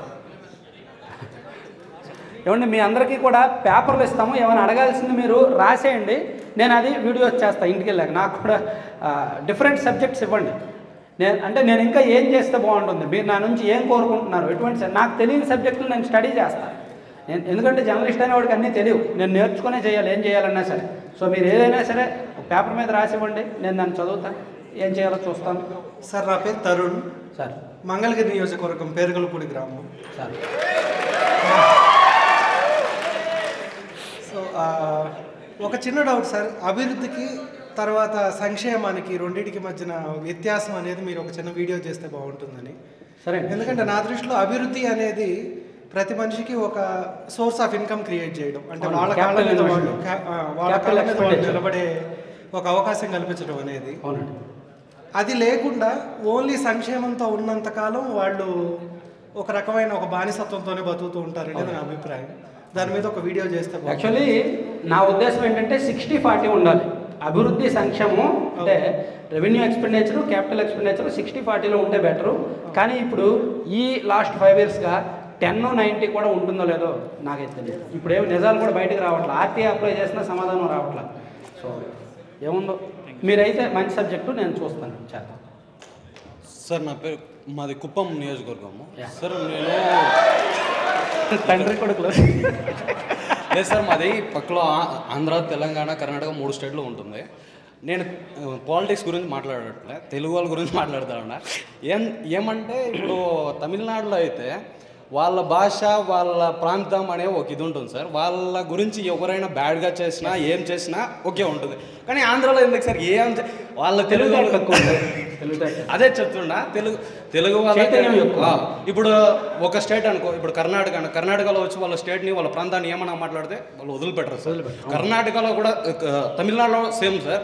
కానీ ఆంధ్రాలో ఒక్క స్టేట్ 2 స్టేట్ చేశారు. అసలు తెలుగు వాళ్ళు దానికి సొల్యూషన్ అదే ఆన్సర్ ఒకటేనండి. మన ఆంధ్రప్రదేశ్లో కులాలు ఎక్కువ, కుల చైతన్యం ఎక్కువ, అలాగే విపరీతమైన తెలివితేటలు ఎక్కువ, దాంతోపాటు అధిక తెలివితేటలు మేధావితనం ఎక్కువ. అవన్నీ ఎక్కువైన వల్లే మనం నష్టపోతున్నాం. సో కర్ణాటక కానీ లేదా తమిళనాడు కానీ వాళ్ళకి వాళ్ళ భాష పట్ల వాళ్ళ రాష్ట్రం పట్ల విపరీతమైన ప్రేమ ఉంటుంది, అభిమానం ఉంటుంది. అభిమానము ప్రేమ తర్వాత వాళ్ళ సొంత తెలివితేటలు చూపించాలి. కానీ మన వాళ్ళు ఫస్టే సొంత తెలివితేటలు చూపిస్తారు, ఆ తర్వాత అభిమానం ప్రేమ చూపిస్తారు అన్నమాట. సో అందుకే నష్టపోతున్నాం. Congratulations, Mr. Srinivas, that you are going to road with your 2 lakh subscribers, right? So congratulations for that. అందరూ అన్నీ అడిగేశారు, చాలా మటుకు చాలా పాయింట్స్ చెప్పేశారు. నా పాయింట్ ఏంటంటే, is there any platform where we all can go as a common man or a women to question the policy decisions? అలా ఏమైనా ఉంటుందా? ఉంటే ఒకవేళ ఉండేలా ఏమైనా మీరేమైనా చేయగలరా? అందులో మీ పాత్ర ఏమైనా ఉంటుందా? అంటే పాలసీ డెసిషన్స్ మీద మనం క్వశ్చన్ చేయాలంటే కోర్టులో పిటిషన్ వేస్తున్నారు కదా. ఇప్పుడు కోర్టులో పబ్లిక్ అది సరిపోదు. అలా కాదు. ఇప్పుడు ఎలాగైతే ఈ సోషల్ మీడియా రెవల్యూషన్ వచ్చిందో దీని ద్వారా ఏమైనా చేయగలమా అని. ఎందుకంటే అందరం కోర్టుల మెట్లు ఎక్కలేము. అవునండి. అంత ఆర్థికంగా కావచ్చు, సామాజికంగా కావచ్చు. 100 మందిలో ఒకళ్ళు ఇద్దరు కోర్టు మెట్లు ఎక్కుతారు, 100 మందిలో 90 మంది సోషల్ మీడియా మెట్లు ఎక్కుతారు. కాబట్టి సోషల్ మీడియా మెట్లు ఎక్కిన వాళ్ళు ఒకరి మీద ఒకరు నమ్మకం ఉండదు, ఎప్పుడు కూడా అనుమానాస్పదంగానే చూస్తారు. కాబట్టి నేను అనేది అందుకే is there any would be any platform where we all, ఇప్పుడు మీరు ఏదో ఒక గ్రూప్ క్రియేట్ చేస్తారు, ఎవరో ఒక అబ్బాయి చెప్తున్నాడు మనం ఒక సేనగా ఎందుకు మారకూడదని, అది okay, that's a different thing. నేను చెప్పేది వైడర్ వే, ఎలా మనం క్వశ్చన్ చేయొచ్చు. రేపొద్దున బాబు గారు రావచ్చు, ఇంకొక కళ్యాణ్ గారు రావచ్చు, లేకపోతే ఇంకొక జగ్లకు రావచ్చు. బట్ ఎలా క్వశ్చన్ చేస్తాం పాలీ డెసిషన్స్ అనేది? అంటే క్వశ్చన్ చేయడానికి ఒక ప్లాట్ఫామ్ క్రియేట్ చేయొచ్చు అంటే please I would be the first person to vote for that. And I'm sure they would be lakhs of people who would join that. Lakhs of people who are educated, who are taxpayers especially. ఇప్పుడు policy decisions మీద అనేసరికి ఇప్పుడు central government 2020-21లో farmer bills తీసుకొచ్చింది. అది నచ్చక రైతులందరూ కూడా విపరీతంగా రోడ్డు ఎక్కారు. లక్షలాది మంది రైతులు అలా ఎక్కకూడదు. రోడ్లు ఎక్కి చేయాల్సిన అగత్యం ఇంకా ఉంది మన దేశంలో, అది మన దౌర్భాగ్యం. అలా కాకుండా లైక్ వేరే అదర్ కంట్రీస్ మనం హ్యాష్ట్యాగ్ ద్వారా లేకపోతే సోషల్ మీడియా ద్వారా ఎందుకు మన రెవల్యూషన్ తీసుకురాకూడదు? ఒకటండి మీరు చెప్పేది అర్థమైంది. రోడ్లు ఎక్కరు, జనం రోడ్లు ఎక్కాల్సిన అవసరం లేదు. సోషల్ మీడియాలో దాన్ని వ్యతిరేకించే వాళ్ళు ఎంతమంది ఉంటారో అనుకూలంగా చూసే వాళ్ళు ఎంతమంది ఉంటారు. ఎప్పుడైతే మనం వ్యతిరేకిస్తూ సోషల్ మీడియాలో మీరు అన్నట్టు హ్యాష్ట్యాగ్స్ అవి క్రియేట్ చేస్తామో వాళ్ళు కూడా దానికి ఆల్టర్నేటివ్. సోషల్ మీడియా అనేది సొల్యూషన్ కాదు, ఒక ప్లాట్ఫామ్ మాత్రమే. ఆ ప్లాట్ఫామ్ సొల్యూషన్ చూపించలేము, మనం చూపించక్కర్లేదు. నేను ఓన్లీ టాకింగ్ అబౌట్ ప్లాట్ఫామ్ అంతే. అది that should reach the policy decision maker. అది నెక్స్ట్ ఒక 2-3 months తర్వాత దాని గురించి మాట్లాడదాం, పాసిబిలిటీని బట్టి. Sure. Thank you so much. Thank you everyone. I mean, we will take last 2 questions. ఇక్కడ ఆ పాలసీ గురించి మీడియా ఆ పాలసీ గురించి మీడియా మనుషులకి మంచి చెప్పడం మంచి, ఆ పాలసీ మీద రాజకీయాలు రుద్దే లోపల ఆ పాలసీ మిస్లీడ్ అయిపోతుంది. ఫార్మర్ చట్టాలు మంచి చట్టాలు, అది చెప్పకుండా కాంగ్రెస్ వాళ్ళు దానికి రాజకీయ రుద్దే లోపల అన్ని మీడియాలు దానికి ఆపోజిట్ చేసే లోపల అది చెడిపోతుంది. మీడియా కూడా ఒక పాలసీ మీద మీడియా ఇన్ఫ్లుయెన్స్ మనం చేయాల్సిన మీడియా ఆపోజిట్గా మనల్ని రాజకీయ రుద్దే లోపల మనం మిస్లీడ్ అవుతున్నాం. అదేనండి మనకు పట్టిన దరిద్రం ఏంటంటే ప్రతిదానికి కూడా నెగిటివ్స్ వెతుకుతున్నాం, పాజిటివ్స్ వెతుకుతున్నాం. సో అది 90-10 ఉందనుకోండి, మనం ఆ అభిప్రాయానికి 90% ఉన్న అభిప్రాయానికి విలువనివ్వచ్చు. కానీ ఇక్కడ ఏం జరుగుతుంది, నేను ఇంతకుముందు చెప్పాను కదా, ప్రతి ఒక్కరు కూడా ఒక పార్టీకి ఇన్ఫ్లుయెన్స్ అవ్వడం వలన గుడ్డిగా వాళ్ళు తీసుకునే ప్రతి నిర్ణయం కూడా మంచిదే అని చెప్పి సపోర్ట్ చేయడం స్టార్ట్ చేస్తారు. కాబట్టి మనం పాలసీ డెసిషన్స్ మీద ఎంత వైరల్గా చేద్దామన్నా, ఎంత స్పీడ్గా అగ్రెసివ్గా వెళ్దామన్నా సరే మనకి అడ్డుకట్ట వేస్తారు. ఇంకో విషయం అండి, జగన్ 2019లో ఒక ఛాన్స్ అని ఒక స్లోగన్ వెళ్ళాడు. ఒక యుద్ధాన్ని గెలవాలంటే ఒక స్లోగన్ కావాలి. ఒక టీడీపీ పార్టీ బాబాయ్ని చంపేశాడు, వాడిని చంపేశాడు అని చెప్పి ఈ స్లోగన్ వెళ్తుంది. కానీ ఒక స్లోగన్ తీసుకోవాలి మీరైనా కానీ. ఆ స్లోగన్ అంటే బాబు రావాలి జాబ్ వస్తుంది అలా స్లోగన్ లేకుండా ఈ ఎలక్షన్కి బాబాయ్ని చంపేశాడు, కత్తిపోటు పొడిచాడు ఈ మనకొద్దండి. ఒక రాజకీయ పరంగా కాకుండా ఒక స్లోగన్, బాబు వస్తే మనం బాగుపడతాం, ఇలాంటి స్లోగన్తో పోవాలి. కానీ మీరైనా ఇన్ఫ్లుయెన్స్ చేయండి. ఒక స్లోగన్, ఒక యుద్ధాన్ని గెలవంటే స్లోగన్ కావాలండి. ఆ స్లోగన్ మీరు ఇచ్చినప్పుడు ఈ 50 రోజుల్లో ఒక యుద్ధం గెలవచ్చు. ఆ స్లోగన్ లేకుండా బాబాయ్ని చంపాడు, వాడిని చంపాడు ఈ వద్దు. ప్లీజ్ అందరూ కూర్చోండి, ఒక ఫైనల్ కంక్లూడ్ చేద్దాం. అందరూ కూర్చోండి. శ్రీనివాస్ గారు, లాస్ట్ 2 క్వశ్చన్స్ అండి, ఏమనుకోవద్దు. ఎందుకంటే మనకి 1 వరకు పర్మిషన్, ఆ తర్వాత లంచ్ చేయాలి కదా. సో ఏమనుకోవద్దు. మీరు ఏమైనా అడగాలన్నా సరే నాకు బ్యాక్ సైడ్ ఇవ్వలేదా, ఒక క్వశ్చన్ ఇక్కడ అయ్యాక అక్కడ ఇద్దాం. థ్యాంక్స్ శ్రీనివాస్ గారు. నాదొక క్వశ్చన్. యథార్థవాది లోక విరోధి అంటారు మామూలుగా ఒక సామెత. మీరు ప్రతి పార్టీ మీద అనాలిసిస్ చేస్తూ ప్రతి పార్టీని విమర్శిస్తూ ఈ ప్రెషర్ని మీరు ఎలా తీసుకోగలుగుతున్నారు? అది క్వశ్చన్ నెంబర్ 1. సెకండ్ క్వశ్చన్ ఏంటంటే, మీరు చాలా ధైర్యంతో ఎలక్ట్రానిక్ బాండ్స్ మీద చేశారు. అదేవిధంగా ఉత్తరాది దక్షిణాది రాష్ట్రాల్లో పెరుగుతున్న ఎంపీ సీట్ల పెరుగుదల నెక్స్ట్ జరగబోయేది అది ఎలక్షన్ తర్వాత. ఇక్కడ ఉన్న వాళ్ళు ఎంతమందికి తెలుసు ఆ విషయం నాకు తెలీదు. జనాభా ప్రాతిపదికన నిష్పత్తి ప్రకారం వాళ్ళు ఎంపీ సీట్లను పెంచుతున్నారు, అది ప్రతిపాదన ఉంది. దాని మీద ఒక మంచి వీడియో చేయగలరని. సరే సరే షూర్. లాస్ట్ 2 క్వశ్చన్స్ అండి, బ్యాక్ రో అండి, ఏమనుకోవద్దు. మీరు అడగాల్సినవి పేపర్ ఇవ్వండి. పేపర్లు ఇచ్చారా అందరికీ? పేపర్లు అందరికి ఇచ్చారా? రాసినవి తీసుకున్నారు కదా? ఓకే. మీరు ఏం చెప్పాలనుకున్నా పేపర్ మీద రాసండి, ఎందుకంటే మనకు పర్మిషన్ క్లోజ్ అవుతుంది. ఏమనుకోవద్దు. Hello, good afternoon everybody. Srinivas garu, many congratulations మా అందరి సైడ్ నుంచి. You're doing a wonderful job. Can you clap for Srinivas? Thank you sir. Very good. God bless you sir. నాకు 2 minutes టైం అనుకుంటా. 1 minute మీకు, 1 minute నాకు. 1 minuteలో 2009 IIM Ahmedabad which was considered as a premium institute. అక్కడ ఒక మాట చెప్పినారు professor, politics will be self corrected అనేసి. నేను అప్పటి నుంచి ఐ వాస్ థింకింగ్ ఈ సంవత్సరం కాదు, నెక్స్ట్ ఇయర్ అయిపోతుంది అనేసి. బట్ నేను లాస్ట్ 3 years నుంచి ఆంధ్ర పాలిటిక్స్ చాలా క్లోజ్గా ఫాలో చేస్తున్నాను. Politics will never get self corrected unless until the individual is corrected. At our level we should get corrected first thing. So ఇది చేయండి. పాలిటిక్స్ సెల్ఫ్ కరెక్ట్ అవ్వదు, అది ఇండివిజువలే సెల్ఫ్ కరెక్ట్ అవ్వాలి. ఇది మీరు ఏం చేస్తారో నాకు తెలియదు, అంటే but you have a platform. లీడర్స్ని తయారు చేసేది ప్రజలేనండి. ఓకే. సో వాళ్ళ లీడర్స్గా చాలామంది అవ్వాలన్నా సరే ప్రజలే. కాబట్టి మీరు అన్నది కరెక్ట్.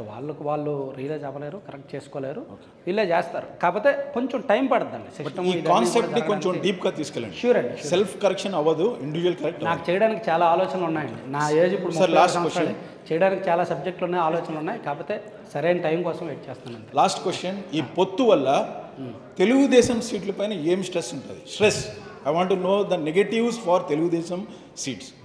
అంటే అది వీడియో చేస్తానండి, ఇక్కడ వద్దు. ఒక పార్టీ రిలేటెడ్. థ్యాంక్ యూ వద్దు, వీడియో చేస్తాను. నా పేరు నాగేంద్ర. ఓకే.